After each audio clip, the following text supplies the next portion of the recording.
appeared before the Congressional Committee to tell what I knew of activities which might lead to an attempt to set up a fascist dictatorship. The potential for the disastrous rise of misplaced power exists and will persist. The very word secrecy is repugnant in a free and open society. And we are, as a people, inherently and historically opposed to secret societies, to secret oaths, and to secret proceedings. President Bush signed a formal agreement that will end the United States as we know it. And he took the step without approval from either the U.S. Congress or the people of the United States. The secret organizations of the world power elite are no longer secret. It's known as the Bilderberg Group. Could their objective be world domination? I'm Jim Tucker. I've chased Bilderberg for 30 years. I'll never give up the chase. Bilderberg plan for the whole world is nothing less than world government. I'm not comfortable with that at all. Who elected these guys to run the planet? They are the elitists. They feel they should run the world for their own selfish interests. Now we can see a new world coming into view. A world in which there is the very real prospect of a new world order. Bilderberg is making great progress toward a world government, and only an educated, informed public can stop them in their tracks. David Rockefeller admits in his own memoirs that he wants to destroy the United States. Right. He's a traitor! It's good to be back at the Council on Foreign Relations. As Pete mentioned, I've been a member for a long time and was actually a director for some period of time. I never mentioned that when I was campaigning for re-election back home in Wyoming. Let us never tolerate outrageous conspiracy theories.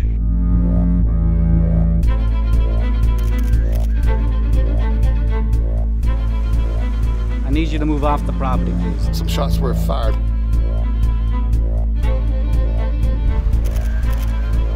There's Bilderbergers right there.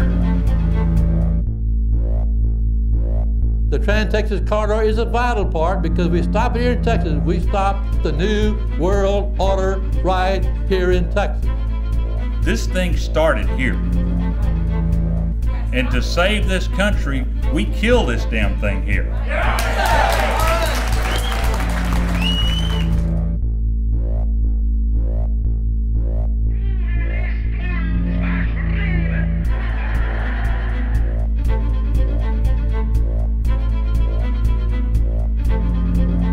There is a chance for the President of the United States to carry out a phrase his father used, and that is a new world order. Your new world order will fall. Humanity will defeat you. The answer to 1984 is 1776.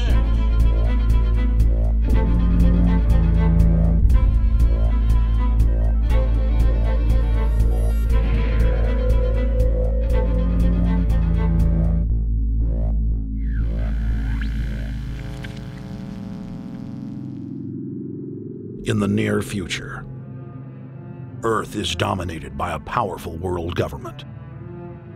Once free nations are slaves to the will of a tiny elite. The dawn of a new dark age is upon mankind. Countries are a thing of the past. Every form of independence is under attack, with the family and even the individual itself nearing extinction. Close to 80% of the Earth's population has been eliminated. The remnants of a once free humanity are forced to live within highly controlled, compact, prison-like cities. Travel is highly restricted. Superhighways connect the megacities and keep the population from entering into unauthorized zones. No human activity is private. AI supercomputers chronicle and categorize every action. A prison planet dominated by a ruthless gang of control freaks whose power can never be challenged. This is the vision of the global elite, their goal. A program of total dehumanization where the science of tyranny is law. A worldwide control grid designed to ensure the overlord's monopoly of power forever. Our species will be condemned to this nightmare future unless the masses are awakened to the New World Order master plan and mobilized to defeat it. Erected by a secretive group, the Georgia Guidestones are a testament to the elite's plan for a world religion, global laws, with a global court and army to enforce it. And set in stone, it is written that the population never rise above 500 million.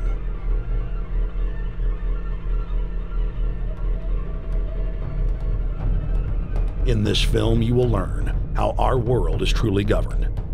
You will see how highly secretive roundtable groups interlock to form a global intelligence network. This group has been steering planetary affairs for hundreds of years. Now, in the final stage, they prepare for open world government. A goal tyrants throughout history have lusted after.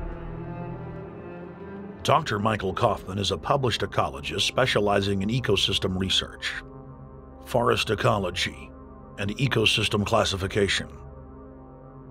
Dr. Kaufman played a key role in blocking the ratification of the Convention on Biological Diversity in the U.S. Senate. The concept of a New World Order has been around for centuries. It's been receiving tremendous play over the last half of the 20th century. George Bush, the first senior president, George Bush, used it a lot in his speeches and really implies that he really wants to see a order in which we have a universal or a global type of governance in which every human being on planet Earth is ultimately responsible to policies that are being formulated at the international level. It is a big idea, a new world order.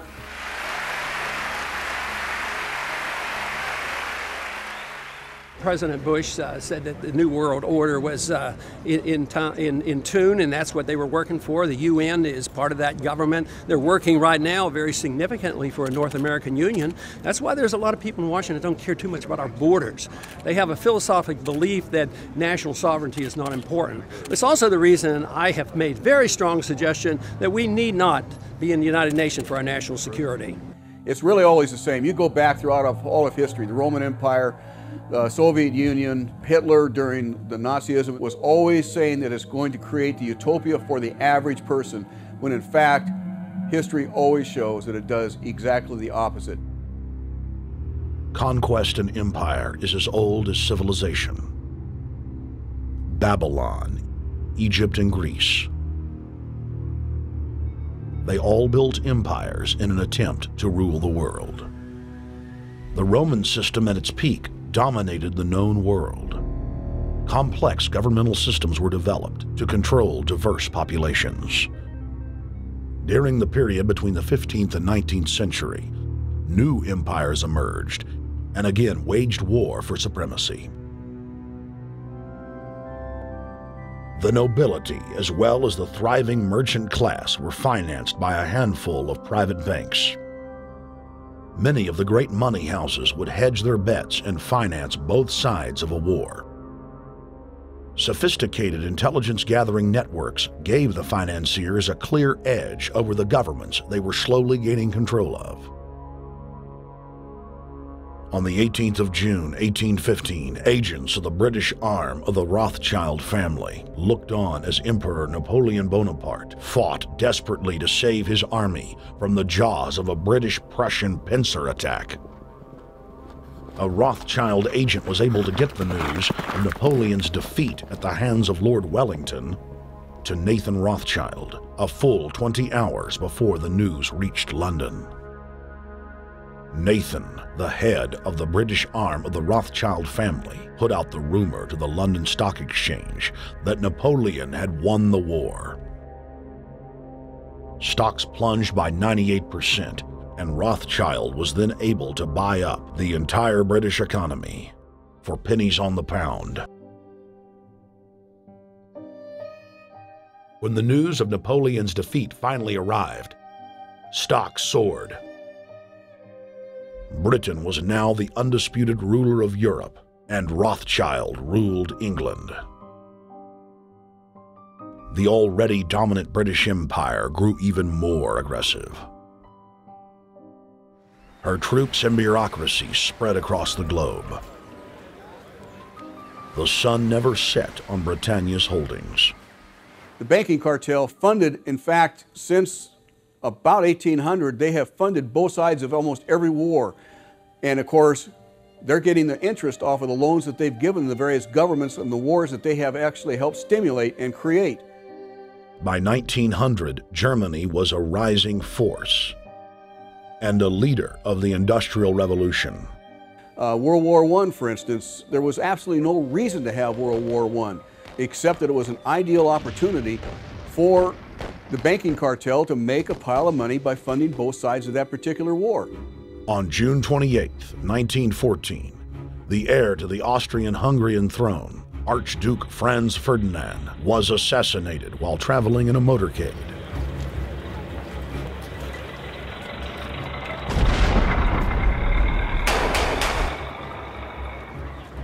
The Black Hand, a Serbian secret society with connections to French and British intelligence, took credit. World War I had begun.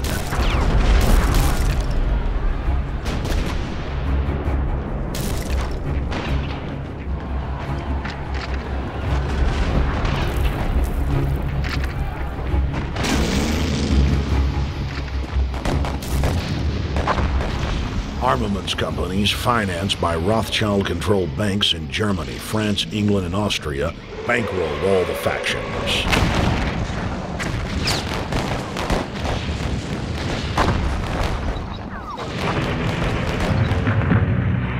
At least 20 million were killed in the war. It was a conflict so terrible the people vowed to never fight again. They dubbed it the war to end all wars. Question is, why did they want war? Well, first of all, is money and power. But secondly, they wanted to create the League of Nations. They had this in their plans all along, and as a consequence, once the war was over or about to be over, they began to formulate this idea of a League of Nations, so this would never ever happen again. Hundreds of years of practice made the British experts at hiding their empire behind puppet governments and councils. In the name of stopping all future conflicts, they proposed that countries would join a League of Nations. Their true intention was for the League to serve as a framework for world government. President Woodrow Wilson, who had spearheaded the establishment of the private Federal Reserve System in the United States in 1913, strongly supported the establishment of the League of Nations. Woodrow Wilson was a very naive president. He was basically a college professor that was grafted into this whole system.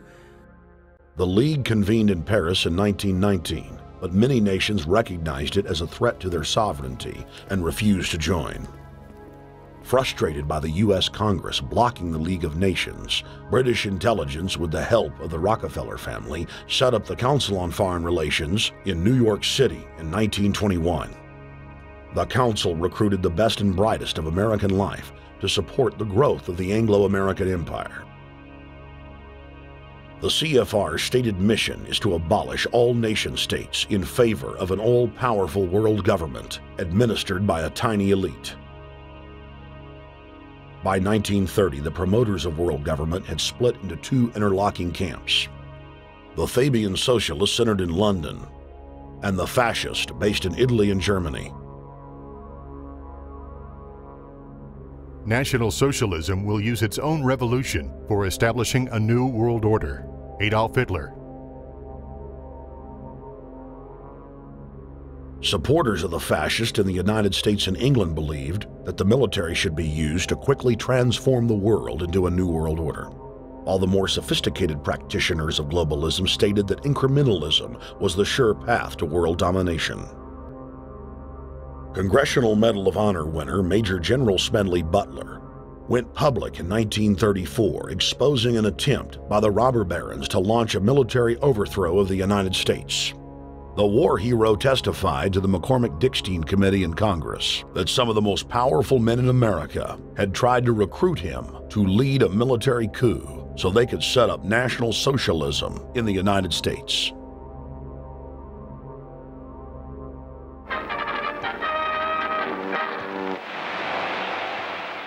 I appeared before the Congressional Committee the highest representation of the American people under subpoena to tell what I knew of activities which I believe might lead to an attempt to set up a fascist dictatorship. I was supposed to lead an organization of 500,000 men, which would be able to take over the functions of government. The fascist had also made deep inroads in England. Edward VIII, King of England, was forced to abdicate the throne because of his public support for Hitler. Was es sich dabei nicht nur das negative Problem der Bekämpfung dieser Lehre und ihrer Organisation handelt, sondern die Durchführung der positiven Aufgabe der Gewinnung des deutschen Arbeiters für den nationalen Staat.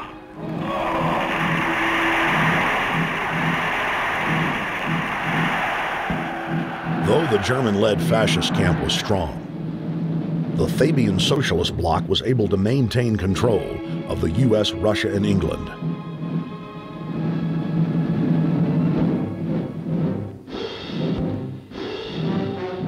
In the build-up to World War II, and during the conflict, the bankers again financed both sides, just as they had done with Napoleon.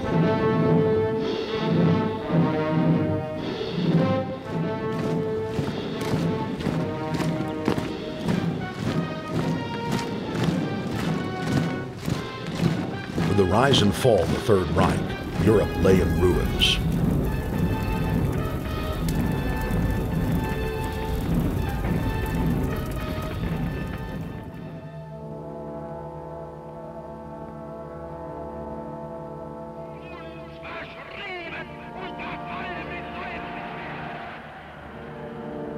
Once again, the elite claimed that only global governance could save humanity from certain destruction.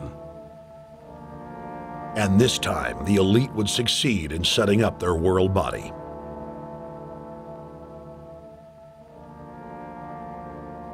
In April of 1945, at the Presidio Naval Base in San Francisco, the United Nations was founded by the victors of World War II. The United Nations complex was then built in New York City on land donated by John D. Rockefeller. Shortly after the elite established the United Nations as their base in the United States, the newly formed World Council quickly began work on the next phase in their plan, the incremental formation of continental superstates. The first step in their trilateral plan was the creation of the European Union.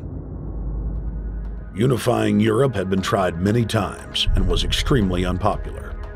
Where Napoleon and Hitler had failed to accomplish their goals using force, the globalists would succeed using stealth.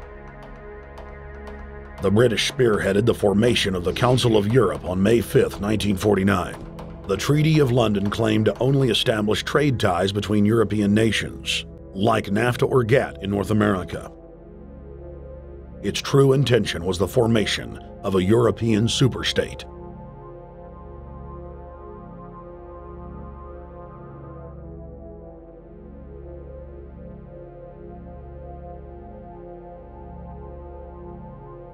In 1954, the elite of the planet met in secret at the Bilderberg Hotel in Oosterbeek, Holland.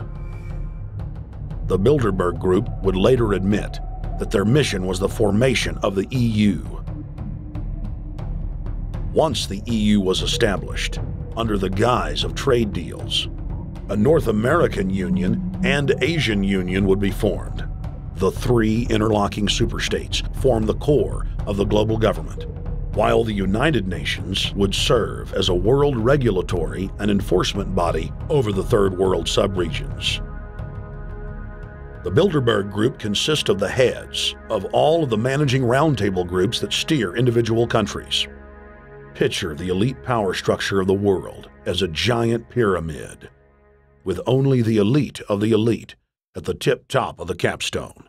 The group has been so secretive that until the mid-1980s, the controlled corporate media denied its existence. Into the late 1990s, coverage only consisted of rare one-line mentions.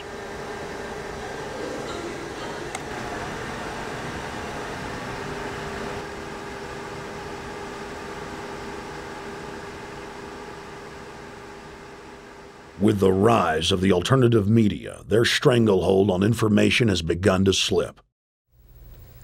On the outskirts of the national capital today, black limousines with darkened windows converged on a hotel where private security guards imposed ironclad control. The limos carried royalty, political power brokers, and industrial titans to a secret meeting that will last all weekend. It's known as the Bilderberg Group. Could their objective be world domination? Every 4 years, Bilderberg meets in North America, and in June of 2006, we decided to travel to Ottawa, the capital of Canada. The site of Bilderberg.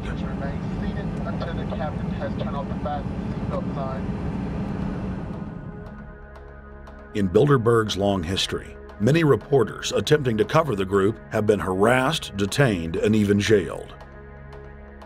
I jokingly reassured my cameramen that the horror stories we'd read about were probably exaggerated. I was wrong.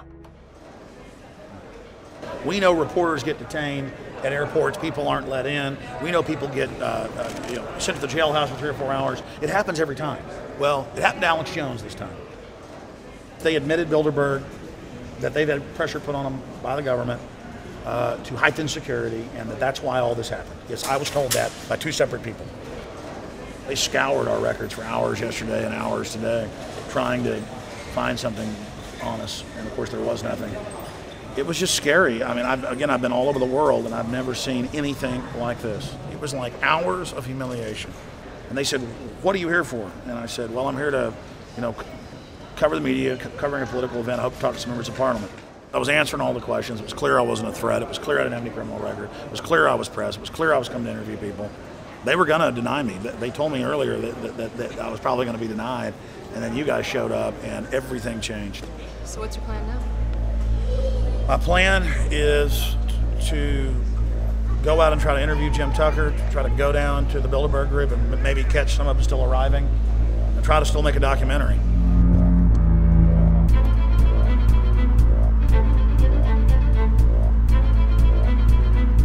So instead of being here at 8 a.m. in the morning when the Bilderberg Group attendees, the 100 elite of the planet, start showing up, we're going to be getting here about 3:30 or so, and we'll see if we can catch any of the elites coming in.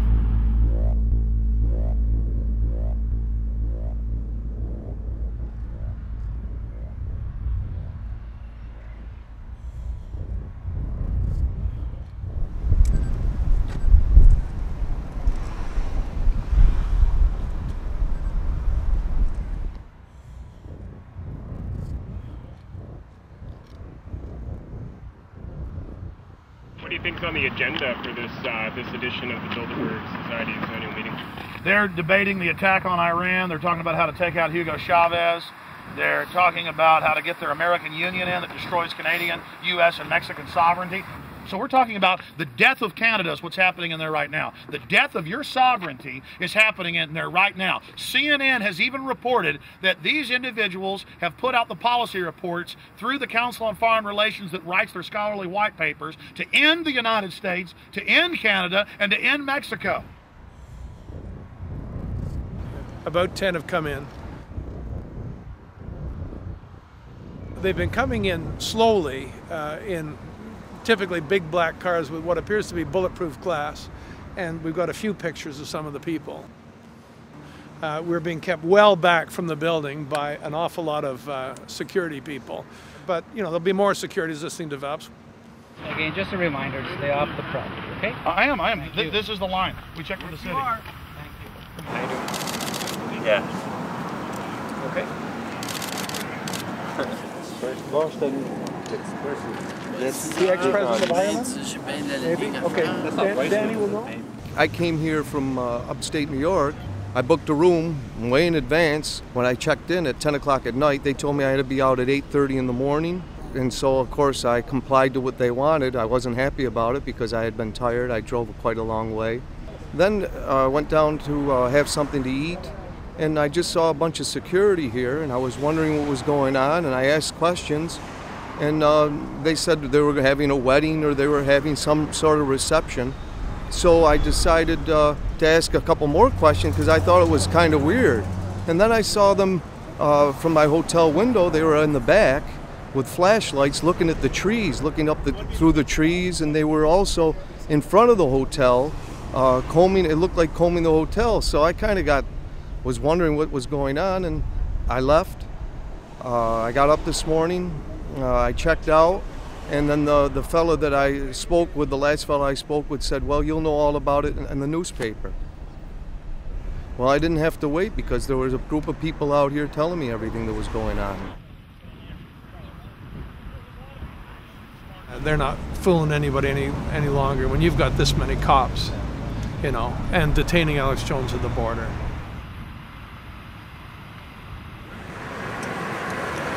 Get them on both sides. Yeah, you crook. Yeah, you're gonna go to jail like Ken Lay. Oh yeah, there's one right there. Hi. Hey, we're not your property. We're not your slaves. We're gonna defeat the New World Order. The New World Order is gonna be defeated. You realize that? I'm glad you do. Always does throughout history.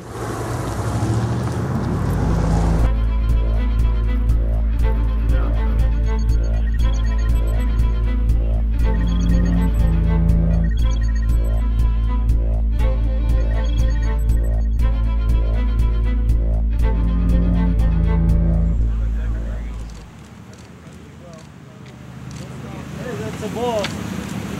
Boss is leaving. Etienne Davignon is the honorary chairman of the Bilderberg Group, as well as the head of its steering committee. The committee he heads selects and invites each year's attendees. In the last decade, the list of attendees has been leaked to reporters by moles on the inside.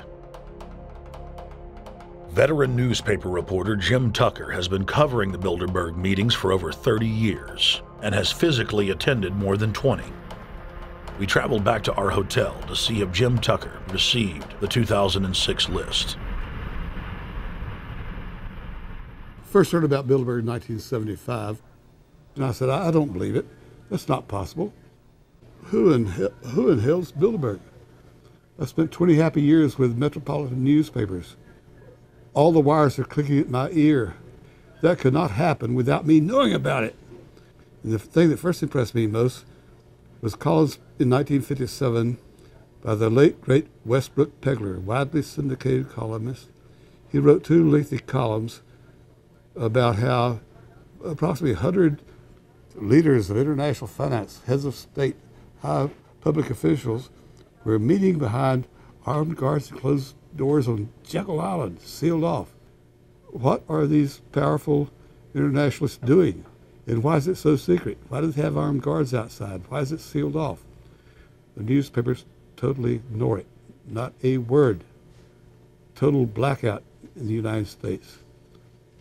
Since then, I've never stopped pursuing Bilderberg, or the whole international gangster organization led by Rockefellers and Rothschilds, as they manipulate the world for their own selfish interest.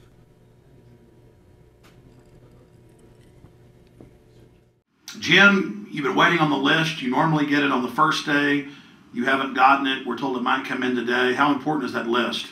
It's absolutely essential, although identifying people outside, as we always do, is important too, to find out who is not on their own list. In recent years, someone from Europe has sent a machine copy with a letterhead and so forth without identifying himself. So far, I haven't heard from him.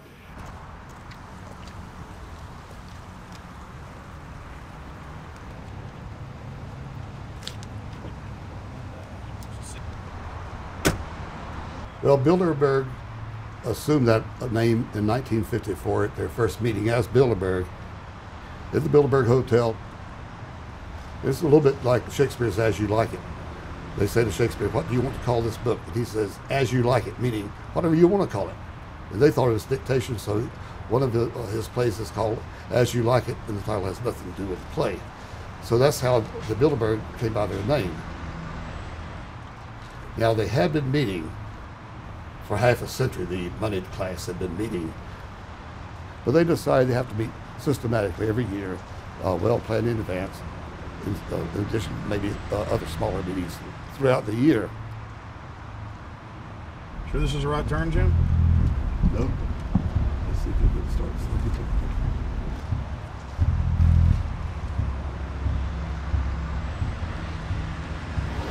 This is the global government. They are setting the world agenda. Inside right now, they're deciding on whether or not there will be a war with Iran. They're deciding whether or not taxes will increase, whether oil prices will be suppressed or increased. There's much more on the agenda that we'll be finding out in the fullness of time. But those are 3 items that are heavy on their list this year.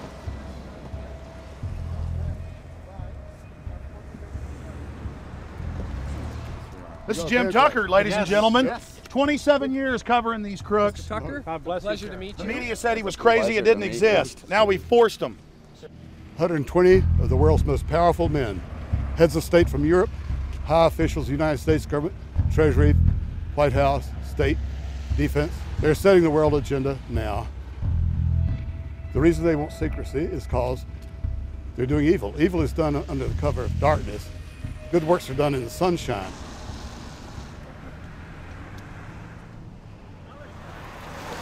Hi, how you doing?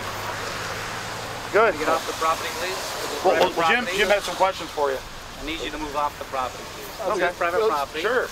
It's a public sidewalk. Oh, yeah, we are cooperating. Thank you. Right onto the sidewalk. Yeah, there's no implication that we aren't cooperating. Right onto the sidewalk and stay there, please. Sure, yeah, thank you. Great. Jim has some questions for you.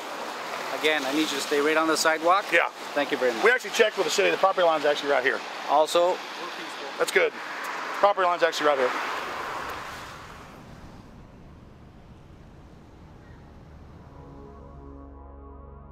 We are on the verge of a global transformation. All we need is the right major crisis, and the nations will accept the New World Order. David Rockefeller. We saw David Rockefeller and the Corn Black at the beyond the hotel, and they had no bodyguards. One of my friends shouted, "Hey, Rockefeller!" and he turned back and he was afraid. My name is Rene. I'm from Manitoba. Drove about 26 hours to get here, just to show that I'm against the Bilderbergers, just to fight for my freedoms, fight for my rights, make sure that my children can grow up in a free country. My name is Daniel Estrelin, and I've been doing this for the last 15 years. I'm from Canada. I'm very proud of my country because, as you can see, there are a lot of people covering the Bilderberg conference. Last year, it took me 14 and a half hours to get to Munich. I was pulled off the plane in Milan. I was pulled off the plane in Munich. They interrogated me 4 hours in both places. I was able to call a friend, a journalist in Rome, as a result of his presence and others. Calling the Foreign Ministry Department in Italy, they backed off and they let me go. They basically told me that they'll keeping an eye on me 24 hours of the day. The little hotel where we were staying at, Jim and I, out of the 20 rooms, 6 were occupied, 3 by the CIA and 3 by the German Secret Service. That's how serious these people are, and that's how afraid they are of actually what we may be able to reveal and what we actually do reveal publicly about the Bilderberger intents. Daniel Estrelin has covered the Bilderberg meetings in Europe and North America for more than 15 years. His book, Club Bilderberg, has been translated into more than 20 languages and is a global bestseller. Estrelin has photographed many past Bilderberg meetings. Rockefeller frontman Henry Kissinger is always a key participant. Here you see the president of the CFR, Richard N. Haas, followed by Vice Chairman of Rothschild Europe, Franco Barnaby, who is speaking with Henry Kravitz. And behind them is Richard Holbrooke, former U.S. Ambassador to the United Nations. The head of Daimler Chrysler, Jürgen Erich Schrimp, arrives by helicopter. Here, the owner of the Washington Post, Donald Graham, escorts Indra Nooyi, the head of PepsiCo. Queen Beatrix of the Netherlands, whose father, Prince Bernhard, founded Bilderberg, is a leading figure in the group. Of course, globalist kingpin David Rockefeller, seen here with his bodyguard, James Ford, always attends. The then newly appointed World Bank chief Paul Wolfowitz is photographed at Bilderberg 2005. It has been reported that Wolfowitz had attended previous meetings while still the Deputy Secretary of Defense, a violation of the Logan Act. Under the Logan Act, it is a felony offense for any member of the federal or state government to meet with members of a foreign government without the express authority and authorization of the President or Congress. Put simply, it is illegal for members of the government to meet secretly behind closed doors with foreign power brokers due to the problems of corruption and espionage that it breeds. For this reason, many prominent politicians attend, but their names do not appear on the official list. Despite the Logan Act, the governor of New York's name, George Pataki, does appear on the list, and we were able to catch the governor on tape walking with David Rockefeller at Brook Street. Multiple staff members inside Brook Street reported to us that Hillary Clinton attended for half a day. Several armored limos with diplomatic plates did arrive with police escorts and offloaded their passengers in the underground parking garage out of the sight of the press. Former World Bank President James Wolfensohn sardonically stared at our cameras. Do you think they're upset about the fact that they're being exposed? Well, I'm sure they are. I mean, look at the tinted windows. They don't want to be seen. They don't want even anybody to know they're here. So I'm sure they're ticked, you know, and that's why we're here to try to expose them. Do you think that they were angry that they were on the front page of the local paper today? You think they're in there reading it right now, Jim? Yes, I don't think they're happy about it. They prefer nothing at all, no publicity. They prefer absolute secrecy. Yeah, you better look away. We're not your slaves. You don't own me.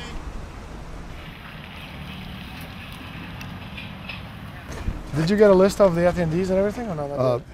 No, I've asked for one under a slight variation of my name, and I don't know if I'll get it or not. Also, it could happen today. For the last 3 years, I get back to the hotel. And there's a copy there waiting for you.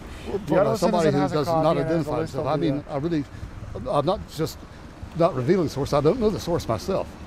But a fact, because they want the Bilderberg letterhead on it, and makes a nice memento. Perfect. Alex. Yeah. That's Chalabi, eh? You think Chalabi? No, I don't think. I know. It looked like Chalabi. I knew it was a fat guy. Yeah. That was Ahmed Chalabi? Yeah. Oh my God. Then they're really going to attack Iran. Because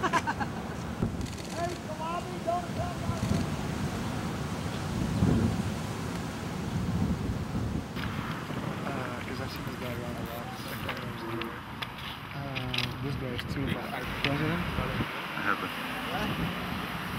It's S, Scandinavian. Adrian Woolwich, Maria Monti.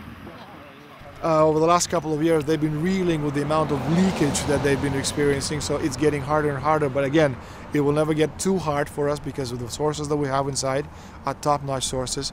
People who are actually working for them, the Secret Service, the second layer, people in the Bilderbergers, the clerks, the administrative office, they're there. They are our eyes and ears, and every time there's something out, we always get the information.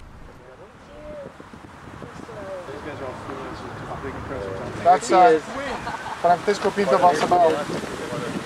I think that's the Queen. It's the Queen. Oh my God, you can't miss her earrings. You see her? Yes. Oh my God. The Queen of Holland. What usually happens, the Secret Service guys who are protecting the Bilderberg delegates, the staff, the cooks, the chefs, when they actually get to see and to hear what some of these nasty people are talking about, they're the first ones to look for us and the first ones to make sure that we get the information from the meeting. We're very rigorous with information that does come out. We double, triple, and quadruple confirm the sources, make sure that all the information checks out. A lot of the stuff, the Bilderbergers have planted information, make sure that this disinformation nullifies the accuracy of the reporting, which is why we never publish the first thing we hear.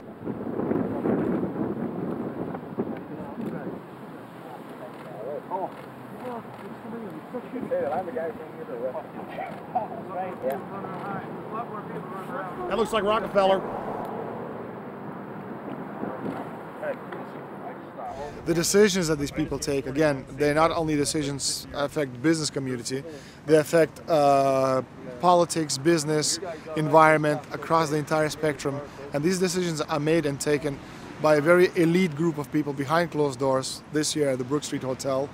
We are not privy to these decisions. We're not allowed to know what they're talking about, but we'll definitely feel the consequences of these decisions over the next 12 months when events which apparently by accident seem to happen, in fact, have been planned right here this year at Brook Street Hotel between 8th and 11th of June. What does it do when you get 120 of the most powerful people in the world getting together to have meetings with government officials? I mean, that's amazing. Well, it is what I mean is that they're planning the corporate agenda. They're not planning the democratic human journey agenda, in my opinion. Mussolini had a definition, is when the interests of the corporation take completely over from all other interests, and that's fascism. He said it should probably be called corporatism. Well, call it corporatism, call it fascism, call it neo-lib, neo-con. There's a whole variety of political words, depending on which side of the stripe you come from, to start with, which describes the thing. But what they are describing is the complete end of democracy, the end of what matters to people, the end of what happens to the human journey. And for that reason, I think this is revolting. Ladies and gentlemen, we're here in Canada today to stand up against the Bilderberg Group that is attempting to get rid of the sovereignty of the United States. The truth of your world government has now been exposed. We know you are ruthless. We know you are evil. To David Rockefeller, to the Rothschild representatives here, to the Queen of the Netherlands, to all of you, we tell you, you are not our queens. You are not our kings. You are not our gods. We do not belong to you. We are not your slaves. We stand as free humans, have stood since the beginning of time against the strong men, against the thugs, against the bullies. We will defeat your world government. We will defeat world taxation. We will defeat your control grid. God is on our side. I stand before the creator of the universe, and I ask the creator of the universe, as our founding fathers did in 1776, to lead, guide, and direct us, and to give us the power and the foresight and the understanding and the will to stand against your entire agenda, including your final plan of world population reduction of 80% that Henry Kissinger penned in 1973. Why do you put mercury in the vaccines, sodium fluoride in the water? Why? Why do you put cancer viruses in the vaccines? Why have you used depleted uranium now in 4 separate nations? You're arrogant. You have the sickness that elites have had throughout history in their literal and, in some cases, figurative ivory towers. You believe that you're invincible. You will and you are failing now. Your New World Order will fall. Humanity will defeat you. The answer to 1984 is 1776.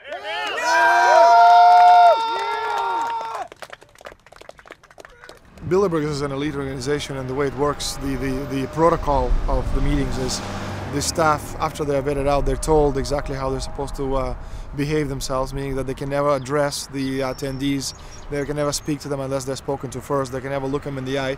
They have to approach them from the right side, the people who are right-handed, and from the left side, the people who are left-handed. They can never look them straight on. And needless to say, all the information that is being spoken during the conferences is under no circumstances allowed to come out. That's what they're told. They're threatened with not being able to find another job anywhere in the sector if they reveal any information to the press.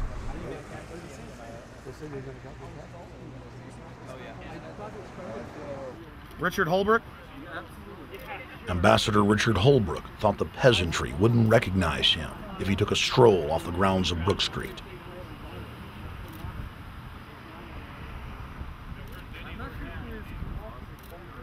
Holbrooke cackled when I told him that we were not his slaves.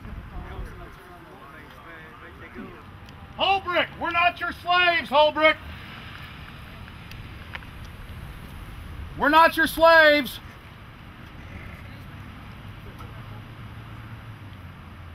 Holbrooke, we don't belong to you. We're not your property. Get back on the sidewalk. We're free humanity! Yeah, there he goes. Coward. They love it. They love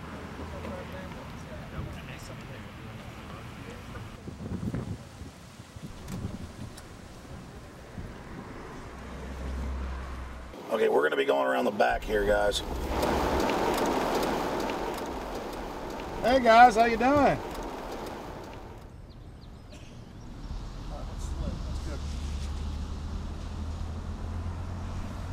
There are several rings of security service.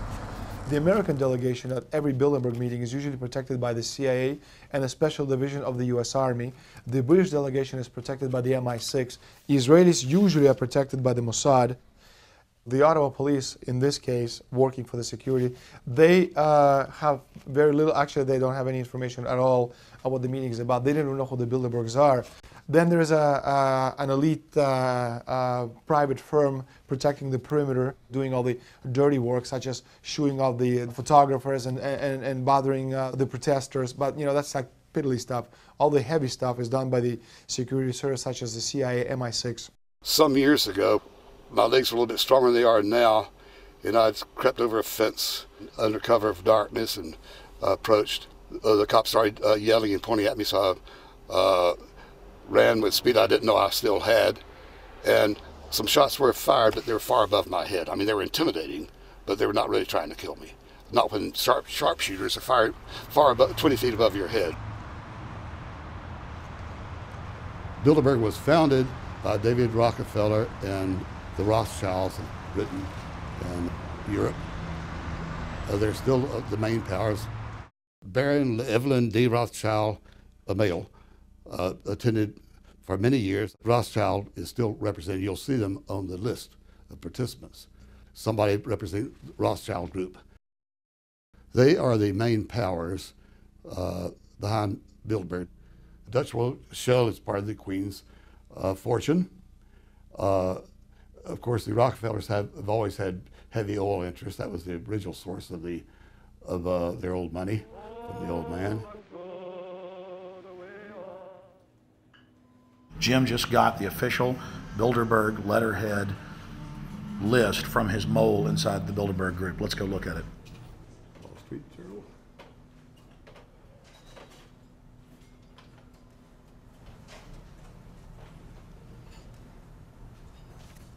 So Jim, you got the list. Yeah. Did we identify Wolfowitz as being here because he's not on the list? No, we positively identified Wolfenson. Yeah, he's on the list. Yeah, there's Wolfenson right there, James Yep. Wolfenson. But aren't there always people who aren't listed? Yep. Over the years, we've identified like sometimes one, sometimes three people who are not on their own list who have attended.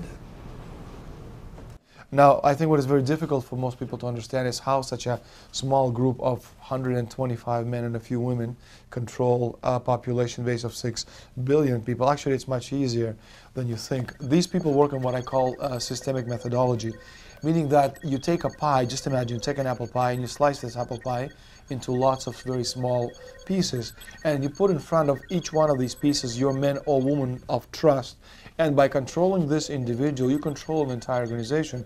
For example, if you take Paul Wolfowitz, who runs the World Bank, through him you can control the entire organization. You don't need to control what the dishwasher or the toilet cleaner thinks or does or believes in. You just need to control what he does and what he believes in, and what he does will permeate the entire organization.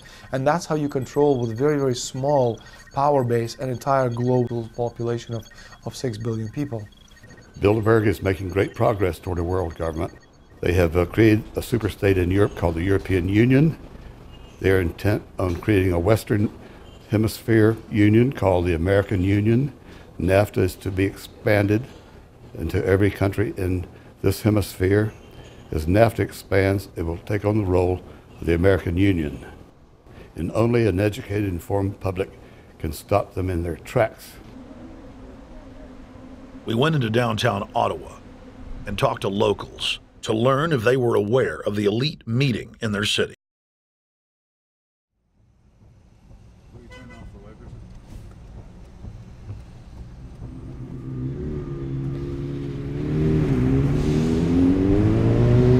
Hey guys, attention just for a second. I just need to tell you that a group just met here in Canada and they're trying to get rid of your sovereignty, merging you with the U.S. and Mexico. See, it's not funny, I'm serious. And your news isn't going to tell you about this. This is deadly serious, so I'm just letting you know and I'm telling you about it. As they say, they are the guys that run the world. They make the decisions for we, and we just carry it out. Sir, did you hear about the Bilderberg Group meeting here in town, the 120 most elite people in the world? No. Hey, did you know that the elite's meeting here in town right now? Have you heard about it? 120 crime bosses? None of you have heard of it? None of you guys have heard of the Bilderberg Group? They're meeting right now. In the city, around 10% of the people were aware of the New World Order agenda. When we traveled to Parliament, close to half of the people we randomly spoke to were informed.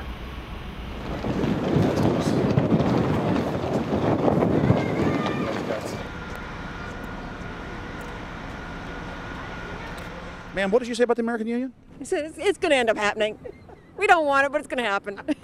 Why do you think? Because the Bilderberg Group runs the world.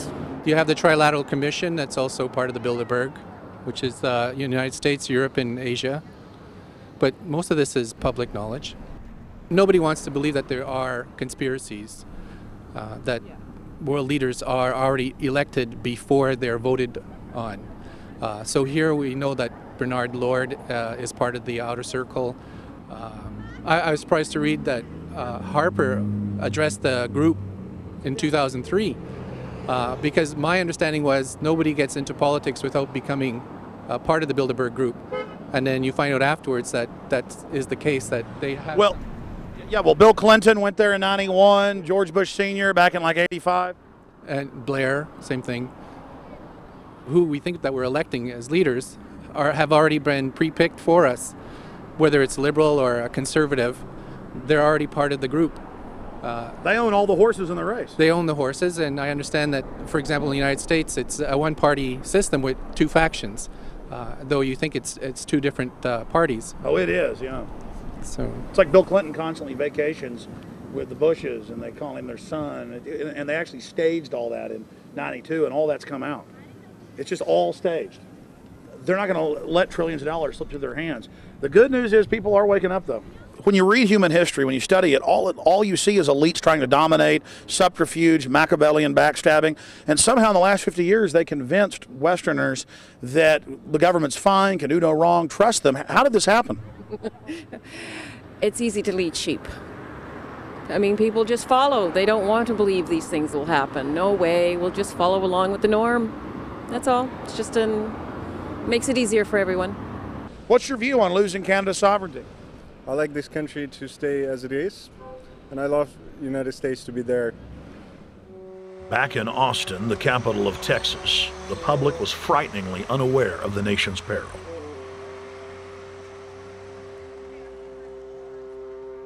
Have you heard about the North American Union? Not really, no. I don't watch TV. No, I haven't. Interesting. I was not aware of that. I don't know exactly what you mean, so. I don't think there's going to be a merger of the three nations. No, I have not. No. No, I didn't know this was happening, so. Yes, I have. Oh, you have heard about it? Yes. After that big rally the other day, don't know about it? I don't know about anything. No, I have not. Have you heard of the European Union? I have, yes. Are you aware of the European Union? Oh, yeah, of course. Have you heard about the European Union? Heard about them. Do you know about the European Union? No. Europe, 15-member group expanding? A what? 15 nations of Europe merging in 2000. Whatever. For over 50 years, the Bilderberg Group constructed the European Union by stealth under the guise of trade deals. Now the elite are using the same secretive program to complete the North American Union. But this time, superstate integration is on the extreme fast track. International agreements like NAFTA, GATT, and APEC were just stepping stones in the formation of the NAU. The North American Union was officially born at Baylor University in Waco, Texas, on March 23, 2005. The leaders of the United States, Mexico, and Canada told the press that they were only meeting to discuss trade. It soon leaked that a secret meeting had been held during the Security and Prosperity Trilateral Summit. The three governments had refused to release the secret agreement to the people. In September of 2006, their treasonous operation was blown wide open. From September 12th to September 14th, in Banff, Canada, hundreds of elected and appointed government leaders from Canada, Mexico, and the United States met in secret. On the last day of the conference, someone inside the secret North American Union Forum leaked the agenda. The front pages of newspapers across Canada carried the story. The Judicial Watch Foundation submitted Freedom of Information Act requests to obtain the full agenda and minutes of the secret assembly. Many federal agencies refused, citing national security. The foundation finally succeeded and did receive thousands of pages of documents. The documents marked unclassified are the blueprints of a shadow government ruling by bureaucratic and executive fiat. The pages chronicle an already operating North American Union. Transportation, law enforcement, agriculture, regulation, banking, manufacturing, construction, education, immigration, and even the military are being merged with no input from the people or their elected representatives in Congress and Parliament.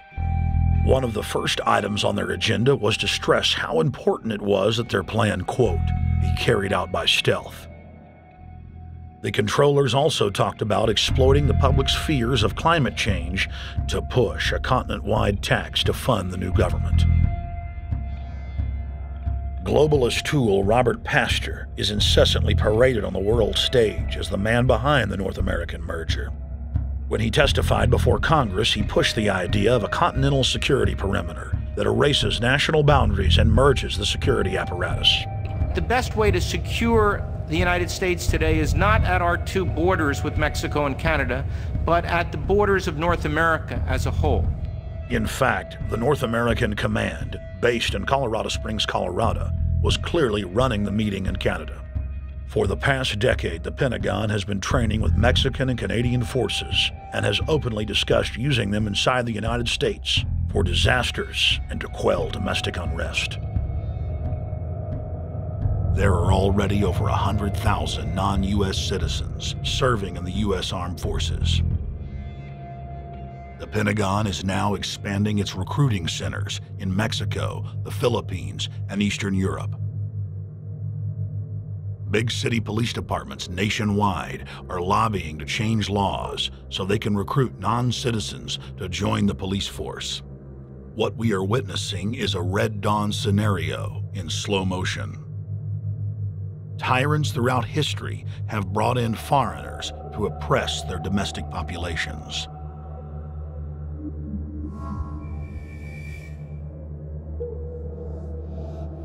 When their coup by stealth was exposed, the three governments went into damage control mode.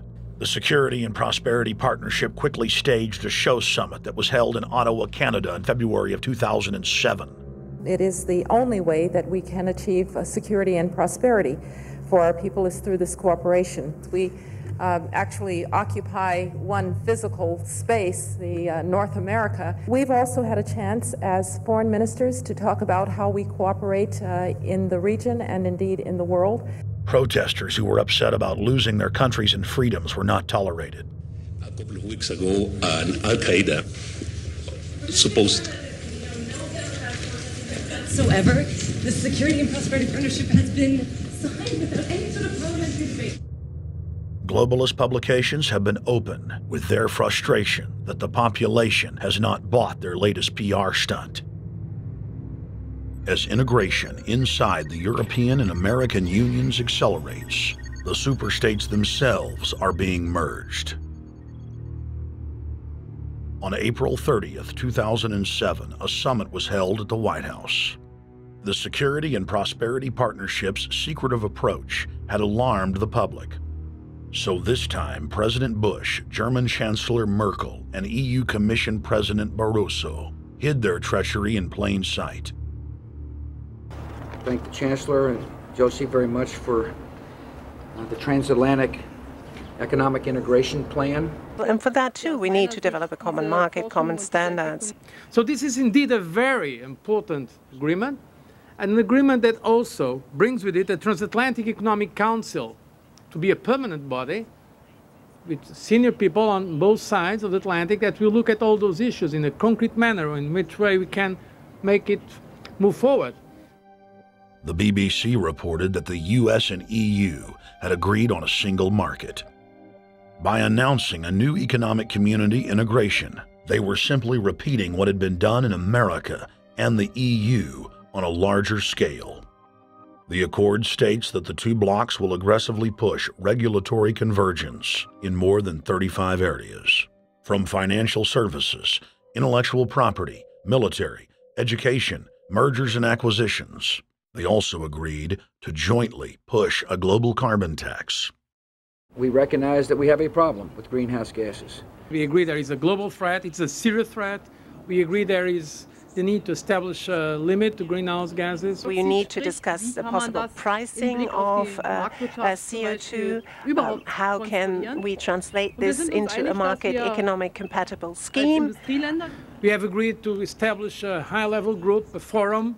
This EU-US result is translated into the G8, debated together with the outreach countries, China, South Africa, Brazil, among others, and India. A global solution to a global problem. If Bilderberg succeeds, America falls. All the victimized countries lose their sovereignty. Bilderberg is not a person, it's not an idea, it's an ideal, a very powerful group of people working together and from the positions of ultimate and absolute power, destroying every constitution on earth, no matter how powerful the constitution of the nation is. That's what these people do. The African Union arose out of the African Economic Community, set up in the early 1980s. The African Union is financed by a consortium of international bodies, governments, and corporations. The African Union Army serves as an enforcement arm for the New World Order's exploitation of Africa. In Asia, APEC and ASEAN have announced plans to form the Asian Union, consisting of Asian and Pacific nations, having more than 3 billion people within its borders. APEC will become the Asian Pacific Union, and the world is to be divided into 3 great regions for the administrative convenience of the world government in which the UN is to evolve. As the unions form individually, they are simultaneously merged to form the first planetary government. They're trying to destroy every nation on earth which is trying to promote progress, because these people basically they are landowners. They don't need progress because they control the land. If you take the most powerful man in London, the people who belong to the Council and the Committee of 300, who belong to the Bilderbergers, the British royalty, the Guelphs, the black nobility of Venice and Genoa, these people, they're landowners. The New World Order is the Old World Order. I mean, it's just the names have changed, the appearances have changed, but the concept hasn't changed. The idea is still to bring the men back, kicking and screaming back to the Middle Ages, post-industrial age world order. One of the things that is very shocking to most Americans is the fact that the United Nations Global Biodiversity Assessment, which came out in 1995, clearly shows that in order to protect planet Earth, we have to go back to a feudal system. They actually said that in the document. To craft a modern feudal society, the globalists are implementing a standardized North American Union ID card to track, trace, and control their serfs as they travel throughout the 3 regions of the NAU. Building on the massive displacement of humanity caused by globalization, the New World Order is rapidly constructing the physical infrastructure of the North American Union, the NAFTA Superhighway Control Grid. I'm Arthur Peterson, Colonel retired in the Army. I see things today that are happening that would make my friend who died in World War II turned over in their grave.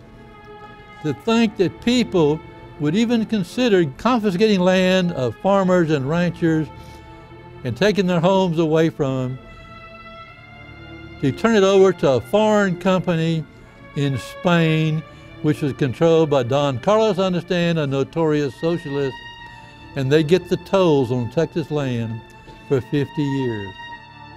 The proposed Trans-Texas corridor would be a patchwork of superhighways and railroads stretching 4,000 miles from the border of Mexico, cutting through Texas to Oklahoma. A lease has been signed that would make Texas Highway 121 a toll road. A private Spanish company won the bid to build and collect the tolls for the next 50 years. These deals with private companies are being negotiated largely in secret, and many state lawmakers are worried taxpayers are being sold down the road. Critics say it's a threat to our national security. It's part of a plan for a North American integration being carried out by government and corporate elites without congressional or voter approval.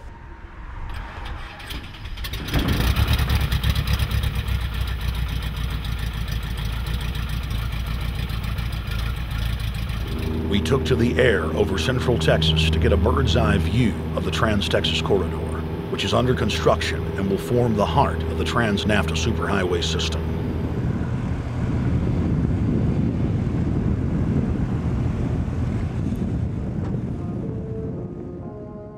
History repeats itself.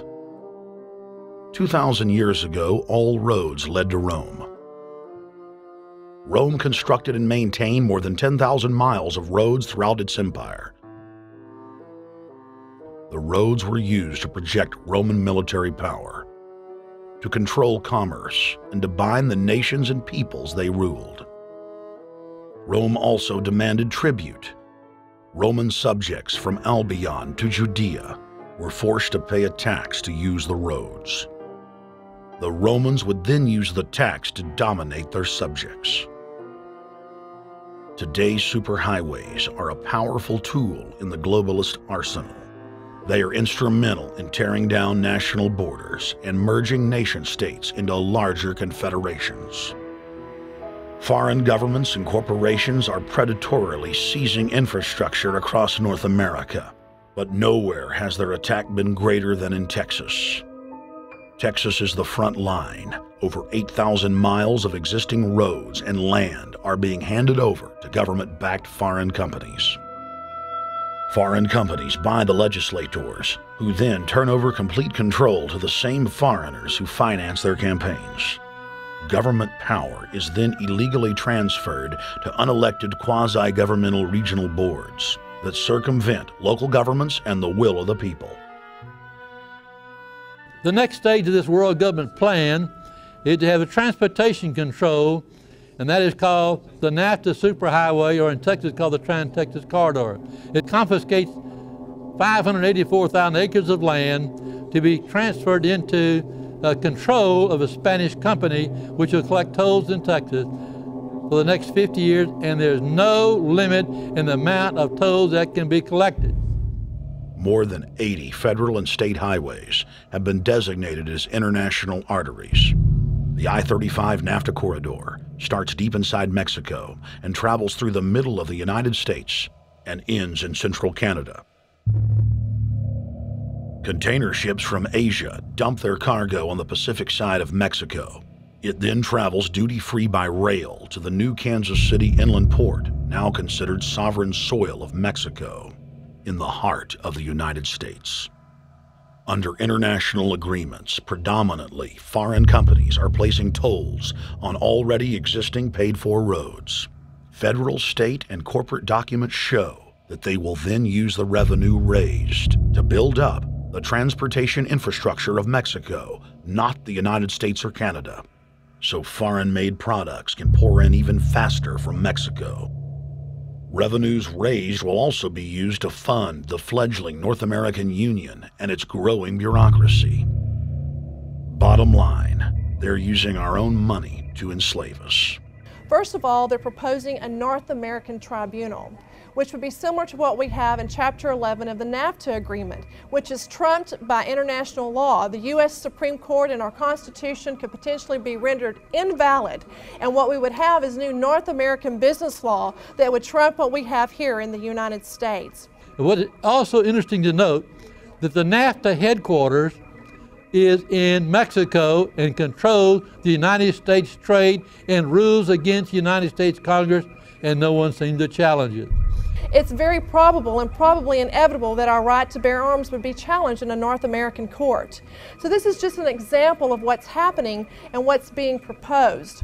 We want to keep our trial by jury system. We want to keep our right to keep and bear arms. We want a system where we have a Supreme Court and not have a tribunal that will be superior to the Supreme Court.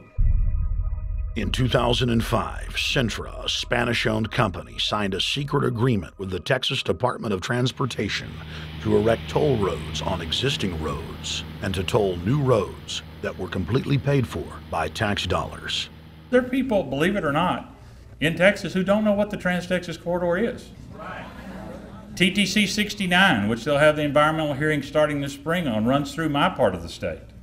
And there are people over there who have no idea what's fixing to come in their backyard.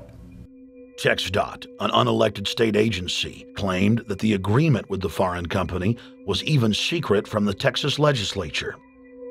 When the truth came out, newspapers across the state called for heads to roll politically. Cintra's response was to have its Australian subsidiary make its first U.S. newspaper buy. Every newspaper they bought was along branches of the Trans-Texas Corridor and had been critical of the toll road plan. The cost of 40 or 50 newspapers is nothing compared to the profits that'll be made. Just Phase 1 alone of the state toll road plan is estimated to raise more than $200 billion in just the first 15 years. And Texas is only a small part of the global panorama. A combine of transnational companies is aggressively consolidating public finance infrastructure worldwide, and the same interests are erecting a world government according to their rules. A literal wonderland of corporate corruption, where governments simply act as vacuum cleaners, sucking up the wealth and resources of the middle class and transferring it to offshore bank accounts, leaving behind a cultural and economic wasteland of easily managed slaves. The whole purpose about the North American Free Trade Agreement is not about trade, it's about control. Control of people. CAFTA is even worse. Control of people.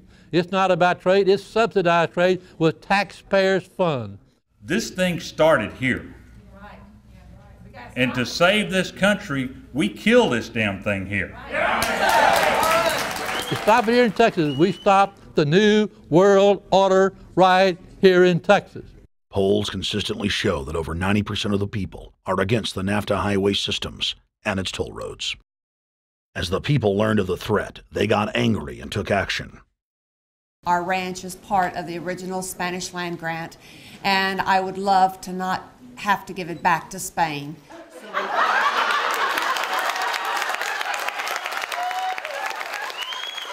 Opponents of a proposed superhighway today held a major protest.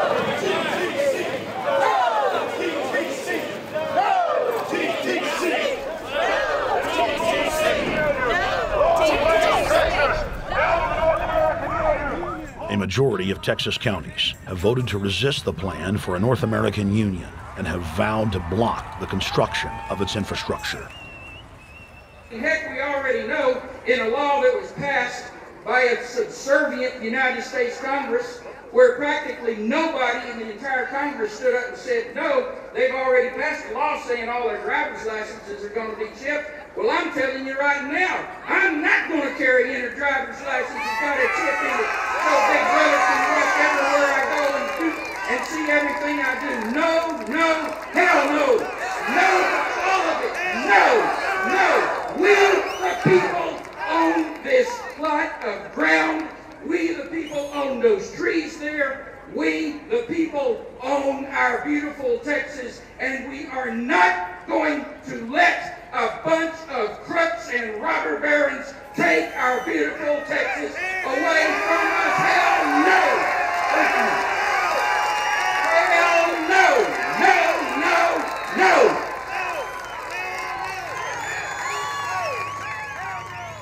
RFID tracker chips embedded in state inspection stickers and toll tags are already being used to track the population. The new system is also meant to control growth and steer development through so-called smart growth. smart growth, which is nothing more than an effort to bring control into the cities. You have the rewilding of America and the Wildlands Project, the Convention on Biological Diversity, which is to control our rural population. Toll roads on interstate highways nationwide are walling off exit ramps to small towns and rural communities, and are creating ghost towns by design. This trend is accelerating under the NAFTA highway system and is meant to rewild more than half the country. All of these things are designed to bring more and more control to bureaucracies rather than to the independent individual, the sovereign individual of this nation. What brought me into this whole discussion was the fact that while I was doing this multi-million-dollar research effort in the 1980s and early 1990s, I became aware of an agenda basically to lock up one half of the United States into wilderness corridors and reserves. What's called the Wildlands Project, but it was also a key cornerstone of the United Nations Convention on Biological Diversity. It was during that study in which I began to realize that this was not an effort to protect the environment, but an effort to control you and I.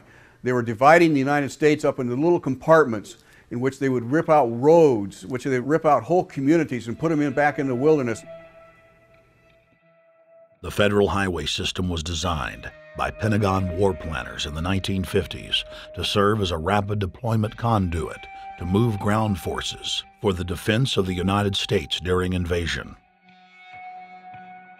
The unconstitutional Northern Command is now using the highway system as a force projection matrix to dominate populations across the United States.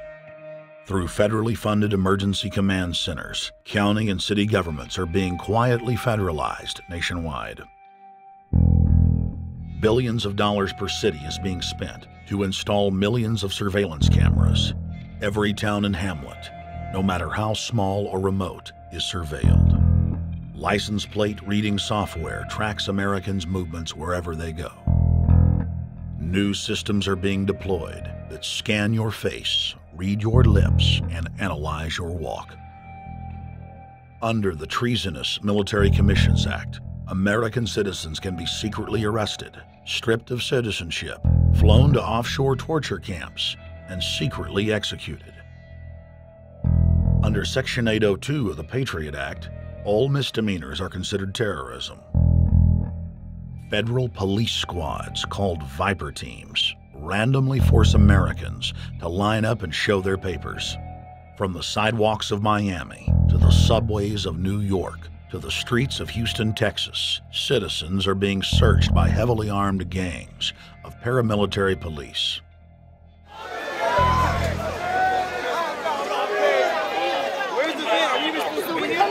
Come on, guys, come in.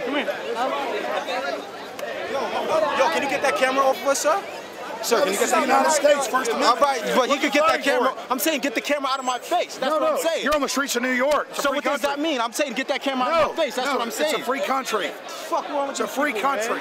Get this damn camera out of my face. Hey, this isn't Nazi Germany. There's no camera in your face. God. Hey, move to Russia, okay? Yo, Sarge. We can have cameras on the streets. I said get it out of my face. Your guy starts cussing at us out of the blue. I said get it out of my face. That's what I'm saying. It was never in your face.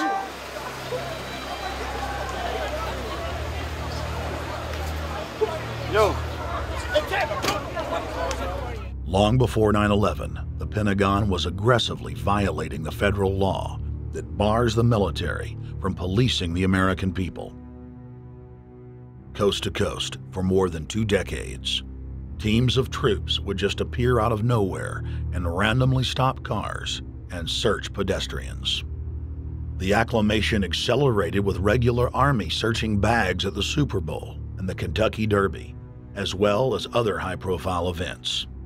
Then President Bush signed a Defense Authorization Act, which radically increased the funding for the already bloated shadow government. In the act, the executive branch formally announced that it was preparing for domestic insurrection and went on to preemptively strip the state governors and legislatures of their powers. The federal government is openly announcing that it is the only authority as it treats the people and the states as enemies. Then on May 9th, 2007, President Bush unlawfully granted himself new powers, and the presidency officially became fiat dictatorship. In the past, continuity of government has been shared by the legislative, judicial, and executive branches of government. Now, all power resides with the president. For the smallest of reasons, including, in the document's own text, any incident in the world, regardless of location, that affects population, infrastructure, environment, economy, or government functions can trigger, at the president's will, total martial law. It is important to add that the president is merely a puppet of the global crime syndicate and may not use the new powers, but simply pass them on for use by future puppet administrations.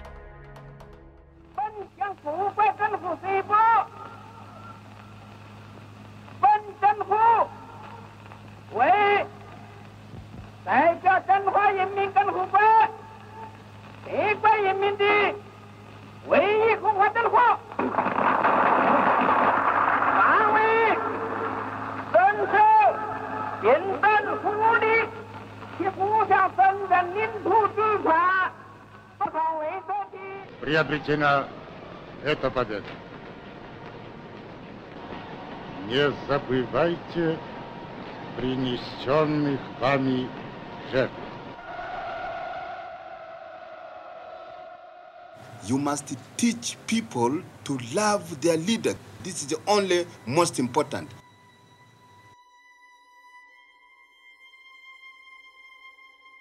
Why don't we learn from the mistakes of our ancestors?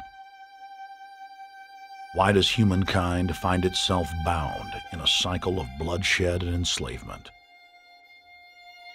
Predatory elites have always rationalized their oppression by claiming that they are superior and have the divine right to rule, when all they really are is a gaggle of ruthless psychopaths, parasitically feeding on the host population until their cancerous movement causes the collapse of the host. There have been thousands of tyrannical governments in history, and less than 10 that can truly be called free. In the 20th century alone, over 150 million people were murdered at the hands of the state. In Russia, the Red Terror consumed the lives of more than 60 million men, women, and children. Hitler's war killed 22 million. During Mao Zedong's reign alone, more than 60 million peasant farmers were killed. And the list goes on. 300,000 innocent civilians killed in Guatemala. More than 2 million souls brutally murdered by the government of Cambodia. 1,500,000 killed in Turkey. 300,000 in Uganda. 800,000 plus hacked to death with machetes in Rwanda. Sadly, there are too many examples of innocent families being exterminated by their governments on an industrial scale to name them all. It is a historical fact that the state is the #1 cause of unnatural death. If you take the 150 million people killed by power-mad government in the last century and divide it by 100,000, the number of souls lost would fill the biggest sports stadium, packed with 100,000 screaming fans, 1,500 times over. That's 1,500 sports stadiums, crammed with 100,000 people each, all exterminated. For those who think it can't happen here or won't happen to them, you have been warned. The carnage witnessed in the last 100 years was only the preparatory phase of the New World Order's master plan. 稍有常识的人都会看出，如果我们的铁骑继续前进，这个螳臂挡车的歹徒难道能够阻挡得了吗？ Hitler and Stalin's crimes are now part of history. But the communist Chinese system of evil is not content with racking up the highest death toll in history. The mass murder and enslavement is still going on today and enjoys the full support and sanction of the New World Order. 摄像机拍下的这个画面，同西方某些国家的宣传恰恰相反，正好说明了我们的军队。Communist China serves as a globalist laboratory, a proving ground where 1.4 billion people live out their lives as guinea pigs who serve as test subjects for the formulation of the brave new world. U.S. and British forces worked closely with Mao Zedong during World War II, and at the end of the war, they secretly backed Mao in driving out Chiang Kai-shek and the Nationalists. The OSS, and then the CIA, believed that Mao would have a stabilizing effect. Bill Clinton's mentor and Georgetown University political science professor Carroll Quigley explained in his book, Tragedy and Hope, how the Anglo-American Roundtable groups backed every brand of authoritarianism, from communism to fascism, to ensure that a centralized government dominates the population and the economy as planned. The elite are monopoly men. They seek to create monopolies and dominate populations through the barrel of a gun. In their writings, the leadership of the New World Order has continuously heaped praise on the corrupt communist Chinese model.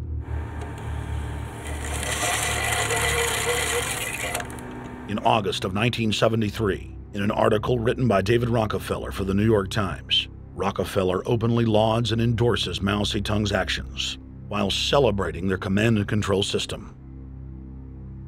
Whatever the price of the Chinese Revolution, it has obviously succeeded not only in producing more efficient and dedicated administration, but also in fostering high morale and community of purpose. The social experiment in China under Chairman Mao's leadership is one of the most important and successful in history.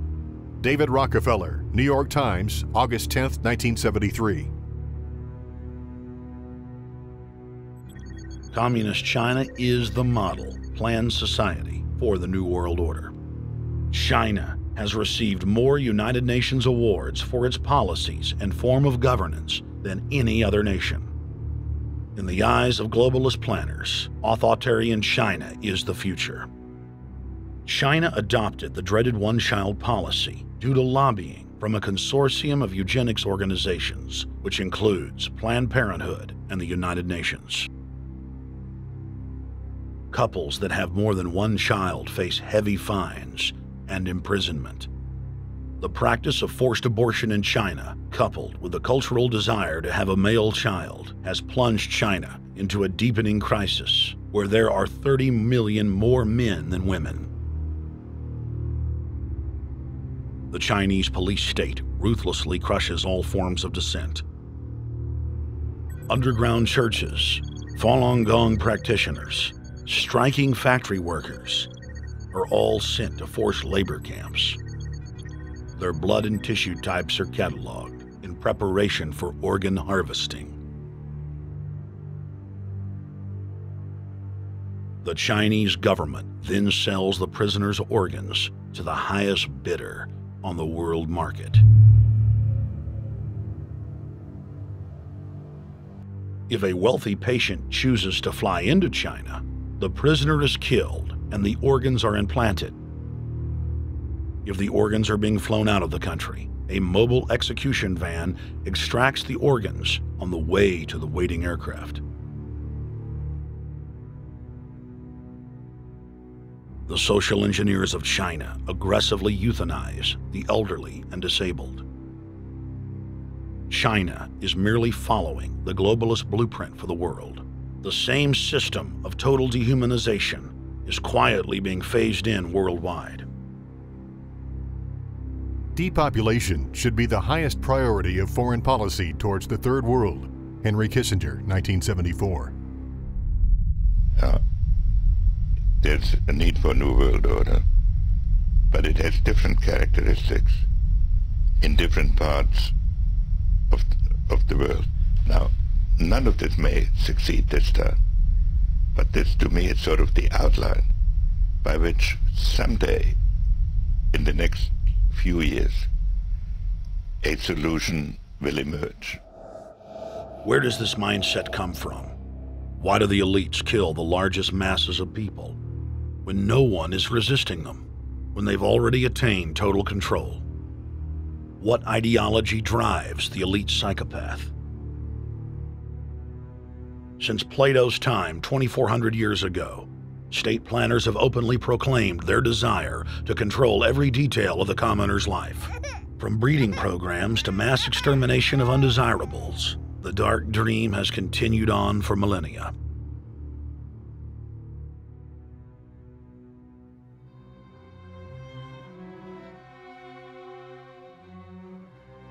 The scientific rationale for tyranny has always been attractive to elites because it creates a convenient excuse for treating their fellow man as lower than animals. Robert Thomas Malthus, famous for saying that a mass food collapse would be helpful because it would wipe out the poor. His fictional scenario would later be called a Malthusian catastrophe. Malthus is important because his ideas led to the rise of a new scientific field that would dominate the course of human history for the next 200+ years. Charles Darwin, an admirer of the Malthusian catastrophe model, developed the theory of evolution, its chief tenet being the survival of the fittest. With the help of T.H. Huxley, known as Darwin's bulldog for his strong support of Darwin's theories were pushed into wide acceptance among key scientific circles throughout England and then the world. Darwin's cousin, Francis Galton, credited as the father of eugenics, saw an opportunity to advance mankind by taking the reins of Darwin's evolution theory and applied social principles to develop social Darwinism. The families Darwin, Galton, Huxley, and Wedgwood were so obsessed with their new social design theory that they pledged their families would only breed with each other. They falsely predicted that within only a few generations, they would produce supermen. The emerging pseudoscience was only codifying the practice of inbreeding, already popular within elites for millennia. The four families experiment was a disaster. Within only 2 generations of inbreeding, close to 90% of their offspring either died at birth or were seriously mentally or physically handicapped. The moneyed class of the planet, and particularly the royal families of the world, who were already obsessed with breeding and filled with a predatory disdain for the underclass, seized on the new science and began aggressively enforcing its aims worldwide.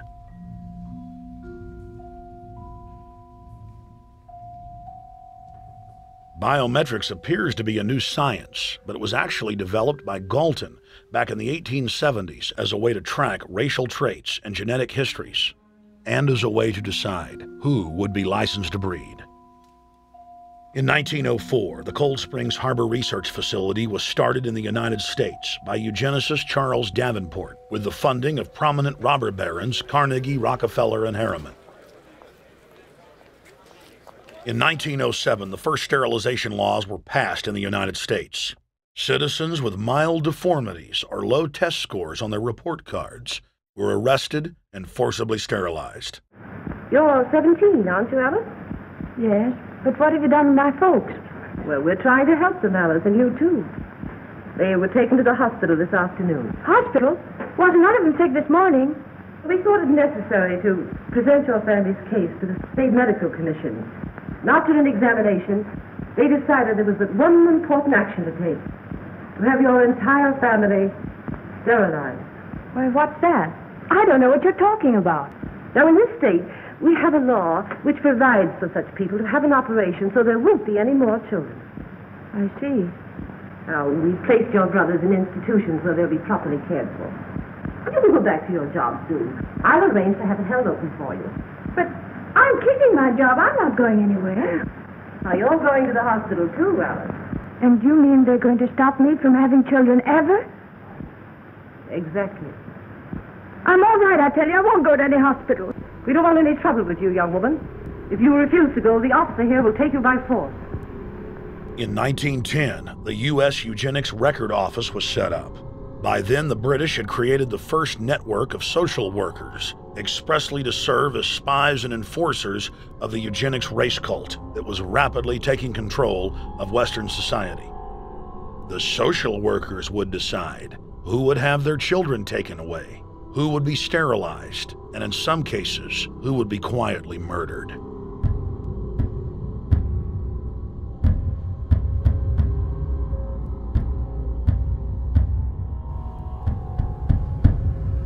In 1911, the Rockefeller family exports eugenics to Germany by bankrolling the Kaiser Wilhelm Institute, which later would form a central pillar in the Third Reich. At the 1912 International Eugenics Conference in London, eugenics becomes an international craze and gains superstar status. The futurist and best-selling sci-fi author H.G. Wells had studied biology under top eugenicists and was spreading the new faith worldwide. In 1916, H.G. Wells' lover, Margaret Sanger, starts her promotion of eugenics in the United States. In 1923, Sanger receives massive funding from the Rockefeller family. Sanger wrote to fellow eugenicist Clarence J. Gamble that black leaders would need to be recruited to act as frontmen in sterilization programs directed against black communities. In 1924, Hitler pens Mein Kampf, or My Struggle, and credits U.S. eugenicist as his inspiration. Hitler even wrote a fan letter to American eugenicist and conservationist Madison Grant, calling his race-based book, The Passing of the Great Race, his Bible. Hitler developed the plan for mass extermination of the Jews and what he called other sub-races, as well as the handicapped from Grant. By 1927, eugenics hit the mainstream. The so-called science was aggressively pushed through contests at schools, churches, and at state fairs. Churches competed in contests with big cash prizes to see who could best implement eugenics into their sermons. Major denominations then tell Americans that Jesus is for eugenics. That same year in the United States, more than 25 states passed forced sterilization laws, and the Supreme Court ruled in favor of brutal sterilization policies. When Hitler came to power in 1933, one of his first acts was to pass national eugenics laws, modeled after laws in the United States.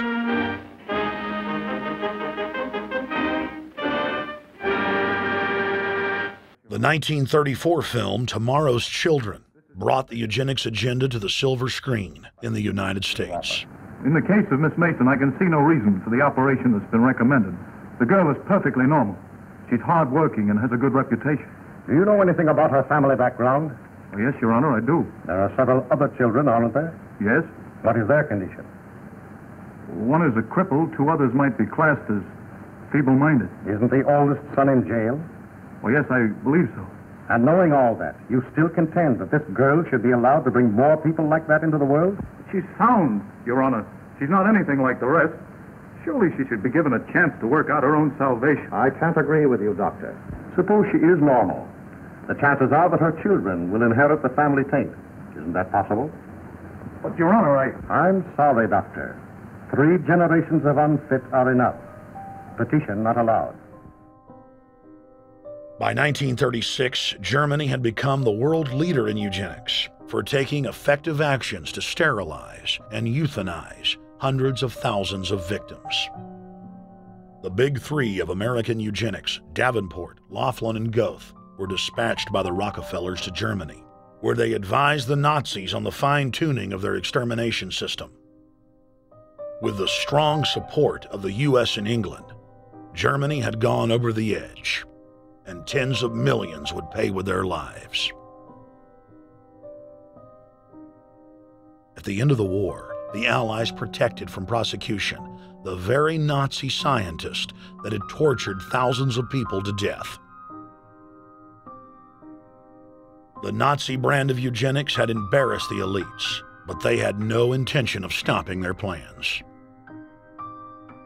The Allies literally fought with each other over who would get top Nazi eugenicist.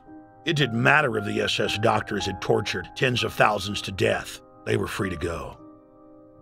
The Angel of Death, Joseph Mengele, and his boss, Ottmar von Verscher, were not prosecuted, and von Verscher even continued his work in Germany after the war. Eugenicists were angry that their great work had been exposed. They then scrambled to camouflage their agenda. Eugenics Quarterly became Social Biology. The American Birth Control League became Planned Parenthood. New terms like transhumanism, population control, sustainability, conservation, and environmentalism replaced racial hygiene and social Darwinism. Many eugenicists of the previous period engaged in what they called crypto-eugenics, purposefully taking their eugenics beliefs underground. They became highly respected anthropologists, biologists, and geneticists in the post-war world.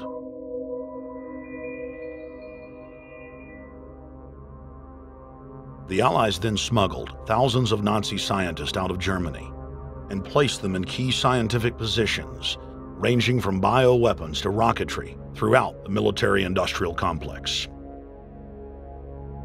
The founder of IBM was a devout follower of Hitler. Thomas J. Watson had supplied his punch card computers and IBM technicians to the Nazis for use in the death camps. Tattoos on camp victims were IBM human identification numbers, which fed into the computers. IBM had used similar punch card systems as early as 1928 in a Jamaican race mixing study. The first real computers were literally invented by a eugenicist for eugenics. UN chieftain and unrepentant eugenicist Julian Huxley argued that since the leaders of eugenics had founded the environmental and conservation movements, that they should be used as vehicles in the formation of a world government. Just as H.G. Wells had envisioned, this government would be controlled by a scientific dictatorship and would be guided by the principles of eugenics. Huxley created the World Wildlife Fund with Bilderberg founder and former SS officer Prince Bernhard of the Netherlands and Prince Philip of England. In the event that I am reincarnated, I would like to return as a deadly virus in order to contribute something to solve overpopulation. Prince Philip, reported by Deutsche Presseagentur DPA, August 1988. Aldous Huxley, author of Brave New World and brother of Julian Huxley, gave a speech at Berkeley in 1962, shortly before his death. He admitted that his best-selling book, Brave New World, written in 1932, was based not on fiction, but on what the elite were actually planning to implement. And here I would like briefly to compare the parable of Brave New World with another parable which was put forth more recently in George Orwell's book 1984. I'm inclined to think that the scientific dictatorships of the future, and I think there are going to be scientific dictatorships in many parts of the world, will be probably a good deal nearer to the Brave New World pattern than to the 1984 pattern. They will be a good deal nearer, not because of any humanitarian qualms in the scientific dictators, but simply because the Brave New World pattern is probably a good deal more efficient than the other. That if you can get people to consent to the state of affairs in which they are living, the state of servitude, the state of being, well, it seems to me that the nature of the ultimate revolution with which we are now faced is precisely this, that we are in process of developing a whole series of techniques which will enable the controlling oligarchy, who have always existed and presumably always will exist, to get people actually to love their servitude. People can be made to enjoy a state of affairs which, by any decent standard, they ought not to enjoy. And these methods, I think, are a real refinement on the older methods of terror, because they combine methods of terror with methods of acceptance. But then there are various other methods which one can think of. There is, for example, the pharmacological method. This was one of the things I talked about in Brave New World. And the result would be that I mean, you can imagine a euphoric which would make people thoroughly happy even in the most abominable circumstances. I mean, these things are possible.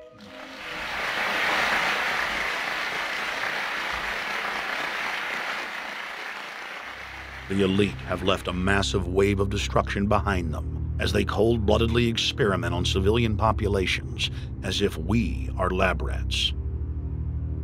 A string of congressional investigations has uncovered more than 20,000 secret tests that were carried out against the American people between 1910 and 2000. One well-known eugenics study, the Tuskegee Syphilis Project, killed hundreds of blacks and spanned 40 years until whistleblowers exposed it in 1972. From 1943 until present, the British have tested lethal nerve gas on their own personnel on land, air, and sea. Many died instantly. Still others died grueling deaths over several years. The federal government commissioned secret radiation experiments on thousands of non-consenting patients. Hundreds of hospitals in the U.S. injected healthy men, women, and children with uranium and plutonium at dosage levels ranging from non-therapeutic to lethal, killing many of the test subjects. Pregnant wives of GIs were given vitamins by base doctors that actually consisted of highly radioactive uranium-239 and plutonium-241, resulting in violent miscarriages and the death of the mothers.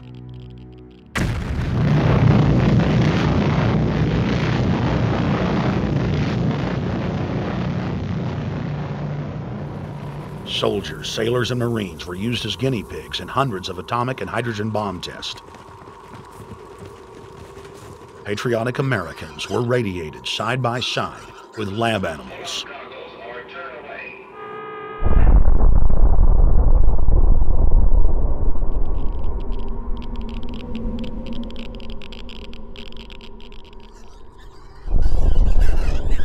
Pilots were forced to repeatedly fly through mushroom clouds of DNA-destroying radiation.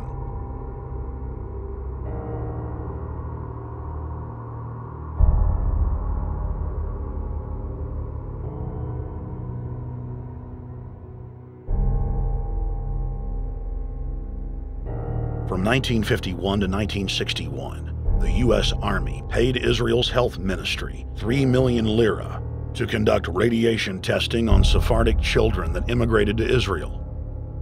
The government-run public schools would tell the children that they were going to get a medical checkup and that they were receiving an X-ray.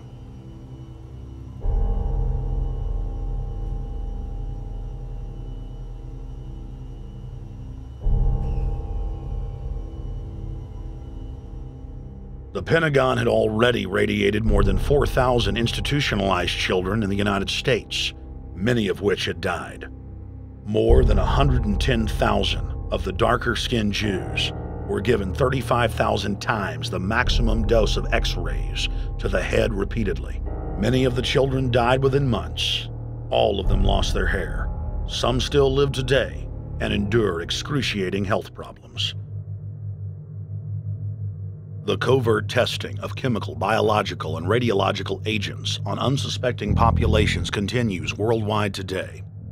From 1940 to 1979, the vast majority of the British population was sprayed by aircraft more than 2,000 times with deadly chemicals and microorganisms without ever being told.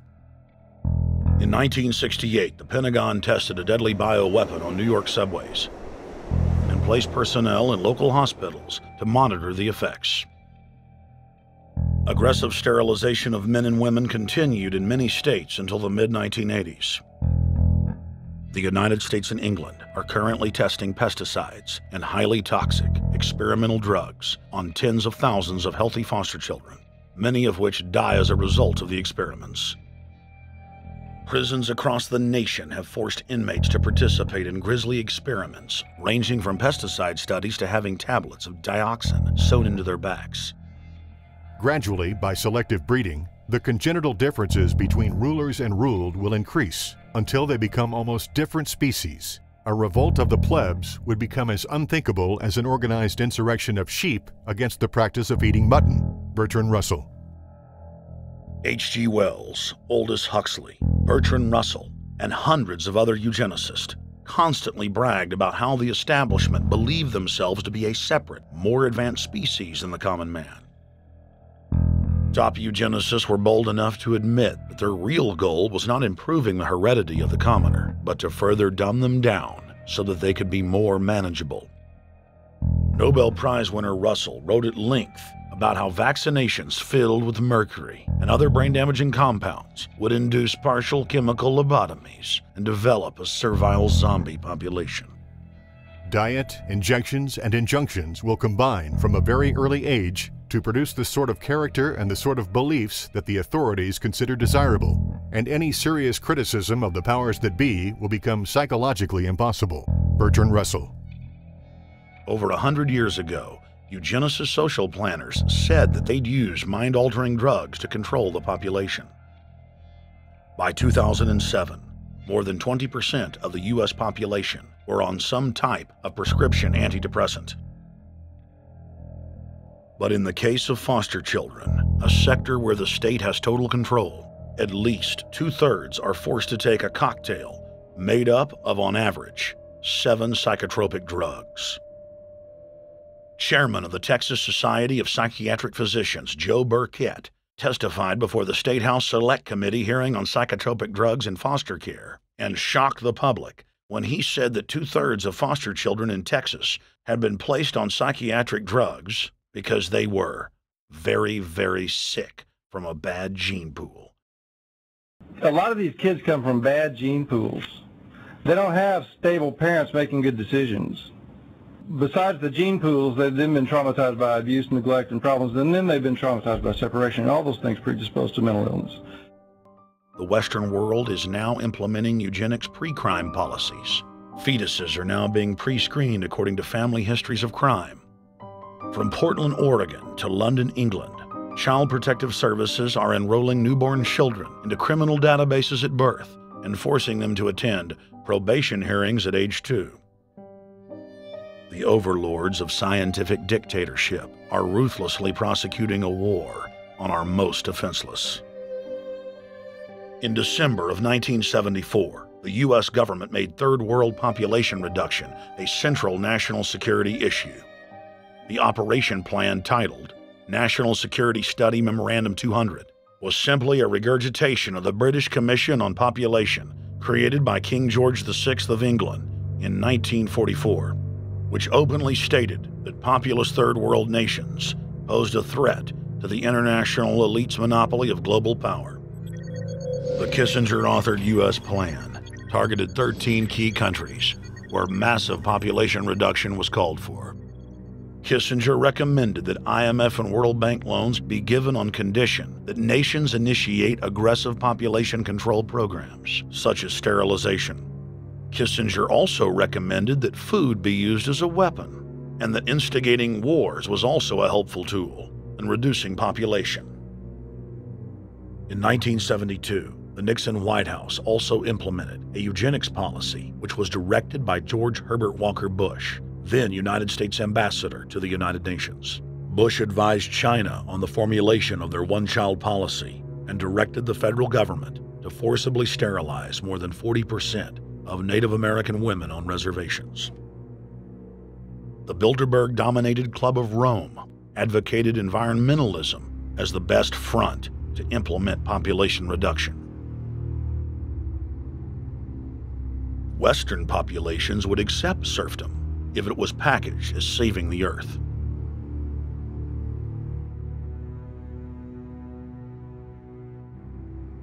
Industrialization of Africa, Asia, and Latin America could be blocked.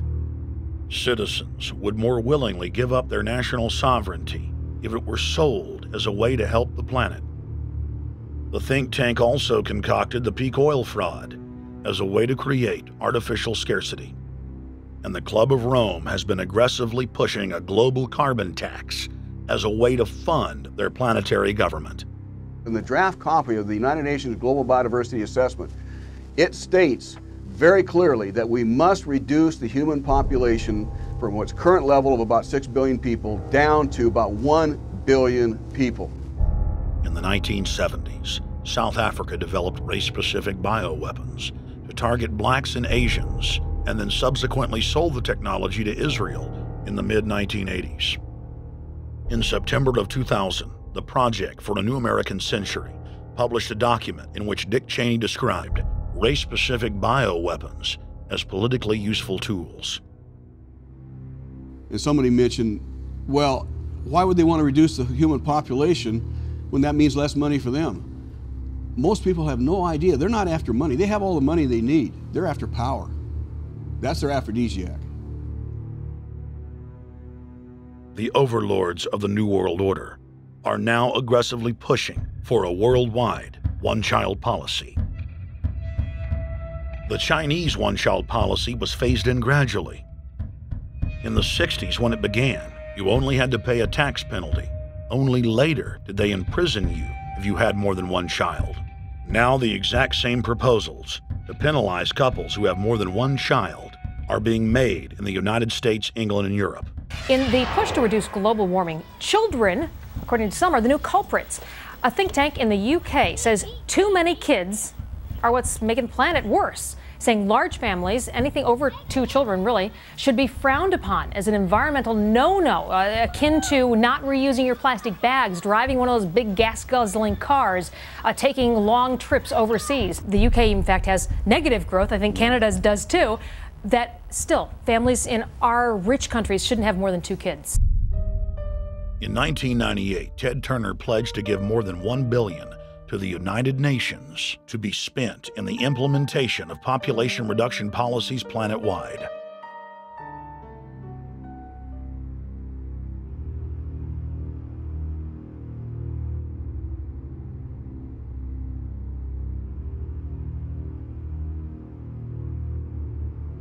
In 1999, the Bill and Melinda Gates Foundation gave $2.2 billion to Planned Parenthood, the United Nations Population Fund, and other population reduction groups. By 2007, the Gates had given more than $30 billion, almost exclusively to population control groups. The controlled corporate press cynically reported that the Gates were giving the money to help third world children. Bill and Melinda Gates were dethroned as the world's most generous philanthropists when their friend and fellow population reduction enthusiast, Warren Buffett, gave $37 billion to fund an army of population control groups. And I actually think the world will be much better when there's only 10 or 20% of us left. Dr. Eric Pianka.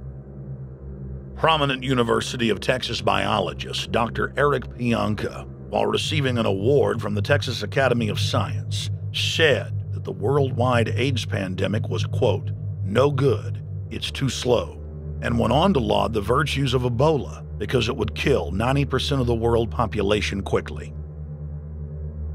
When his statements erupted into a national controversy, his graduate students defended him, stating that Pianka was too conservative and that all humans should be killed. But most frightening was the fact that in a crowd of over 1,000 prominent scientists, local newspapers reported that 95% of those in attendance gave Pianka sustained standing ovations every time he extolled the virtues of mass-culling microbes and man's destruction.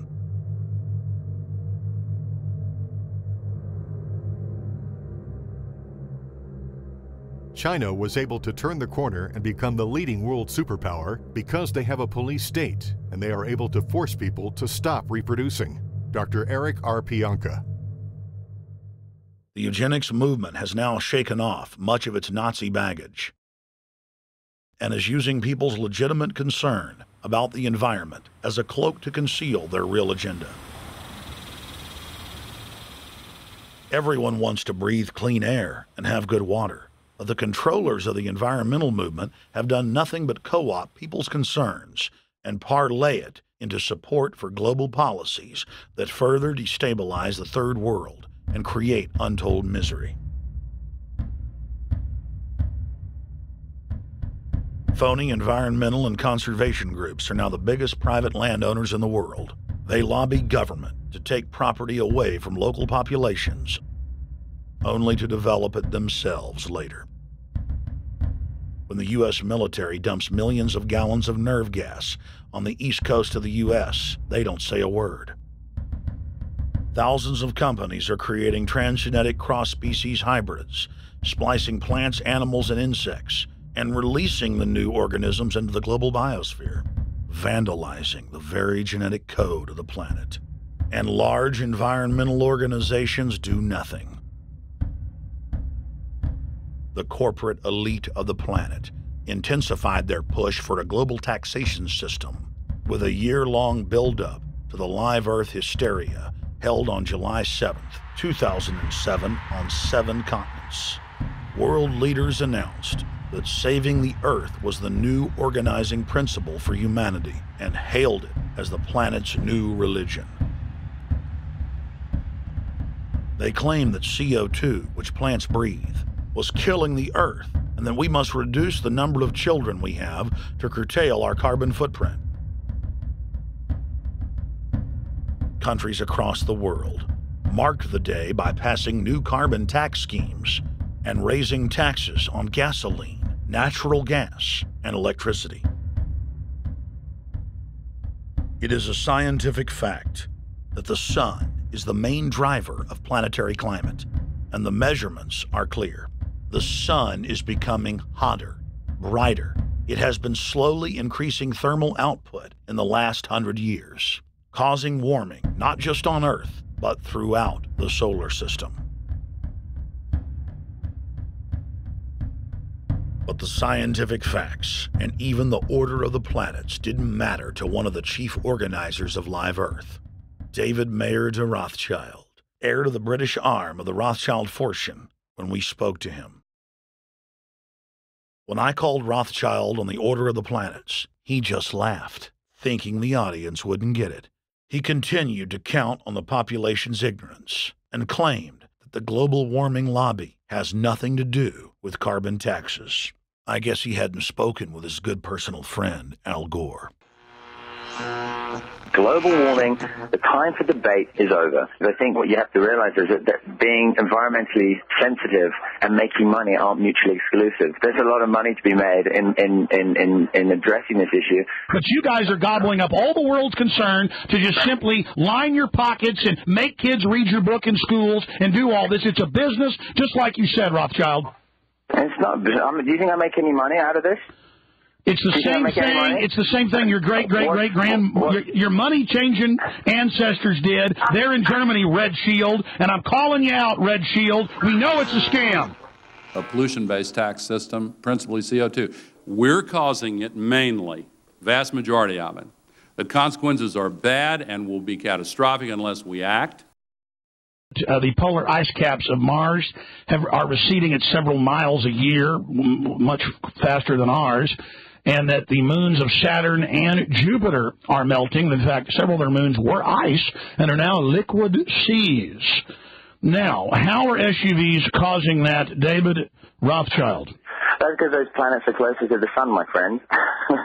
No, Jupiter and Saturn are not closer to the sun. Neither is Mars. Yes, sir. I think you'll find, right, that the very simple matter, and what I wanted to say, and this is my final point, forget your taxation theory, because actually it's not taxation. Put a price on the carbon. A tax is the best way. Cap and trade can also do it. If there were a carbon-based tax, would there be a need for an economy-wide cap and trade system? They are not either or. We can do both. I am in favor of both.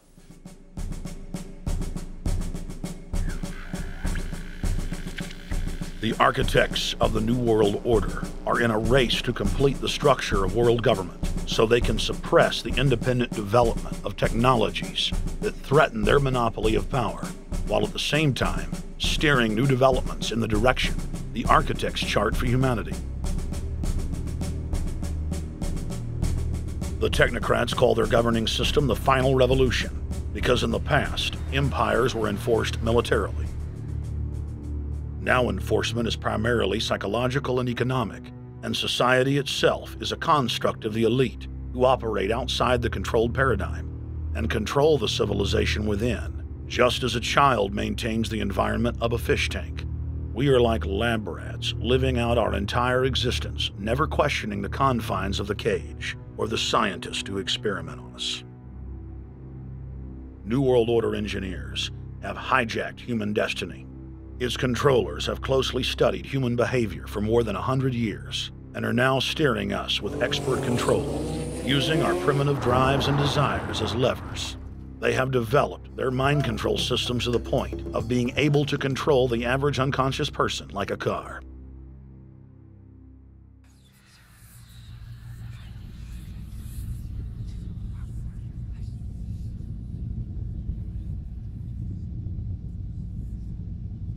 Eugenics dominated the 20th century. Its ruthless spirit has now metastasized into the fields of genetics, nanotech, and robotics. But that's not surprising. From their inception, all three disciplines have been dominated by eugenicists. The billionaire founder of Sun Microsystems, Bill Joy, courageously went public in 2000 to warn of a cancerous consensus among the technocratic elite that at best humanity would be completely enslaved by the year 2030, and at worst, mass extermination of everyone but the elite would take place. A who's who of the techno-elite are members of what is known as the transhumanist or post-humanist movement. Many of its adherents see only the beneficial aspects of technology's exponential rise, like bringing sight to the blind, sound to the deaf, and longer life for all. But what many of them don't know is that master eugenicist Julian Huxley founded transhumanism, and that society's controllers openly admit that the new system is designed to progress into absolute tyranny.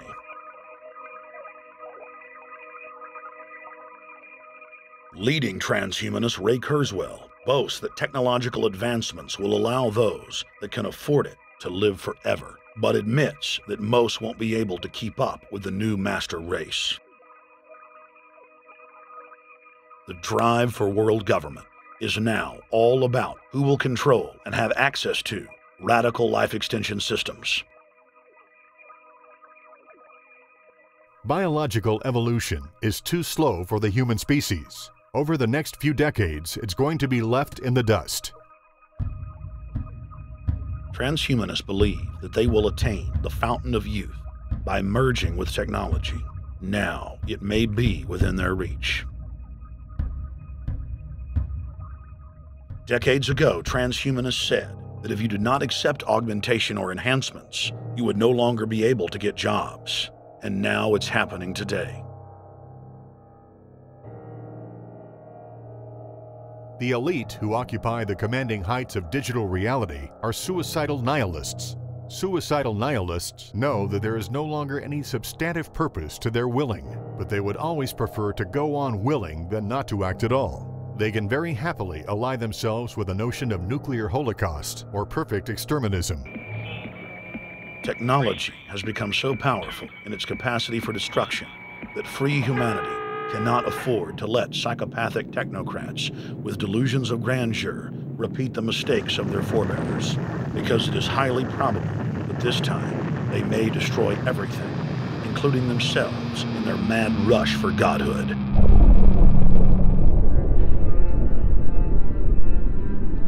In this film, we have chronicled the Overlord's bloody orgy of experimentation, which already claimed the lives of more than 150 million people in the 20th century.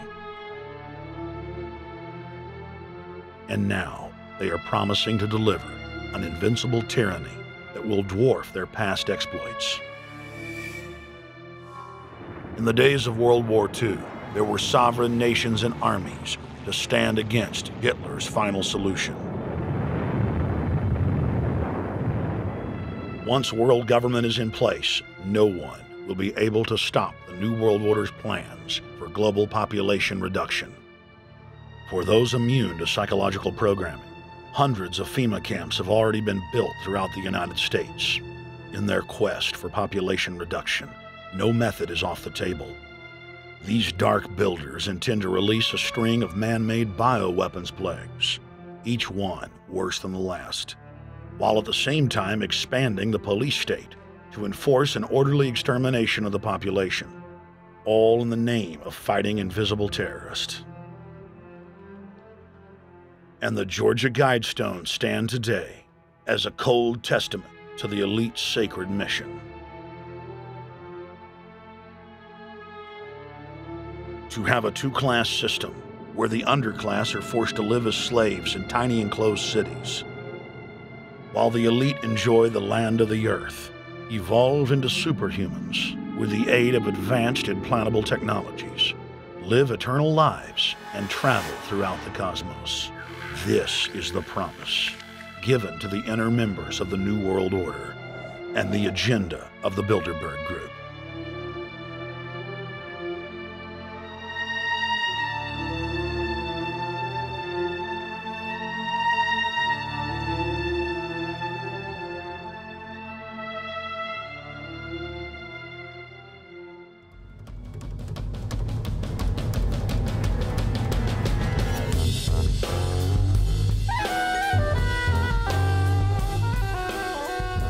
In 2007, Jim Tucker continued his 30-year quest to expose the globalist by traveling to Istanbul, Turkey, the site of Bilderberg, 2007.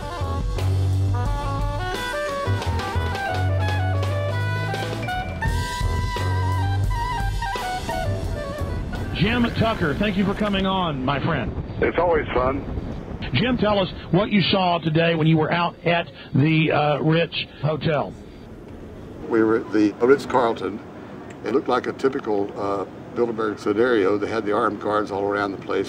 They had platoons of cops in formation waiting for the disbursement. They also had cops all the way around the building, and they had all those high-tech things where every member can hear whatever's spoken in any language, instantly translate into his own language so they can keep up with it.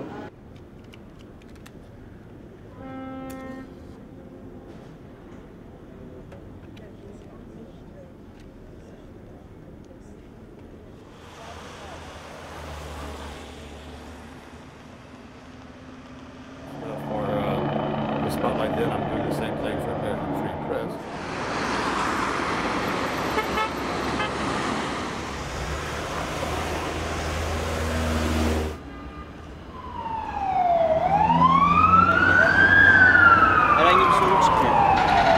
Hey, is the hotel open? Şu iki İngilizce bilen var mı? Ben bilmediğim için. Let's just ask him directly.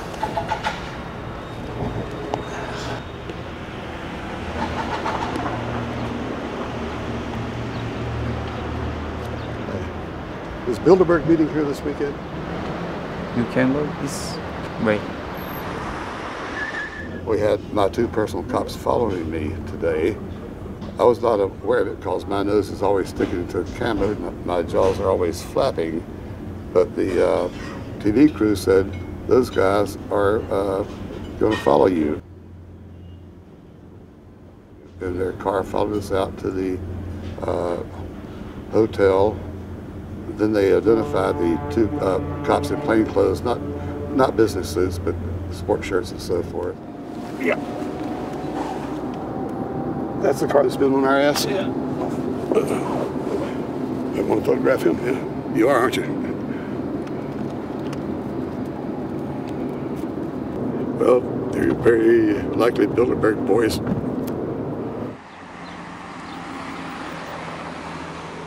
John Elkin, owner of Fiat and a fellow Bilderberger, thought that they could take a stroll off the grounds without being noticed by the commoners.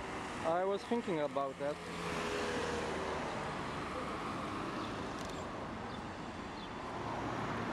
This Bilderberg attendee sneered at our camera.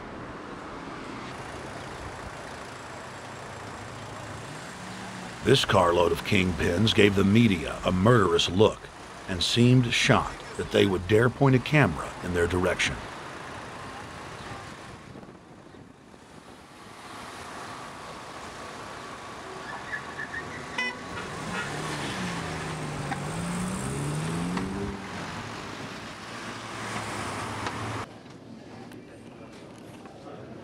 In 2007, the Bilderberg Group received the heaviest global coverage in its history. Jim Tucker witnessed press conferences attended by hundreds of members of the media and a new generation of info warriors, like reporter Paul Dornanu of Romania, are tracking the elite no matter where they hide. Expunem acest grup Bilderberg. Now, Jim, my governor, Rick Perry, it's in the front of the Dallas Morning News. The headline reads, Texas Governor Rick Perry to attend Bilderberg. What does it mean to have the governor of Texas in the Dallas Morning News just admitting he's going to Bilderberg Group? It means he's a potential president, even as the obscure governor of Arkansas, Bill Clinton, lost his virginity at the Bilderberg meeting in Baden-Baden, Germany in 1991, and he's elected president the following year. Now, if he goes nowhere in a run for the White House in the years ahead, they'll drop him like an old shoe.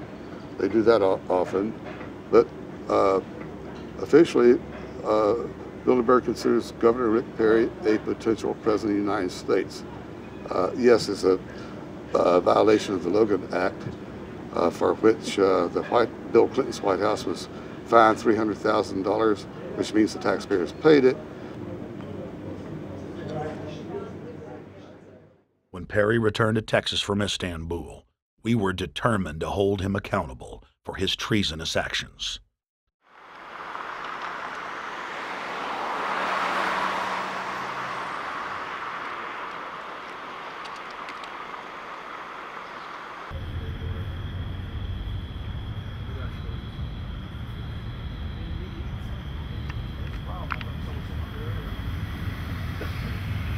We don't want our roads, our water, our power plants, our entire infrastructure turned over to the New World Order. And we tell you now, the people are rising up and learning what you're doing, and they're angry. And they're tired of it. Stop enslaving us. Stop setting up tyranny. Stop going along with the New World Order plan. If you've got any soul left, Rick Perry. The First Amendment still exists, Perry, and we're back here again tonight telling you we're not going to put up with it. Long live the Republic!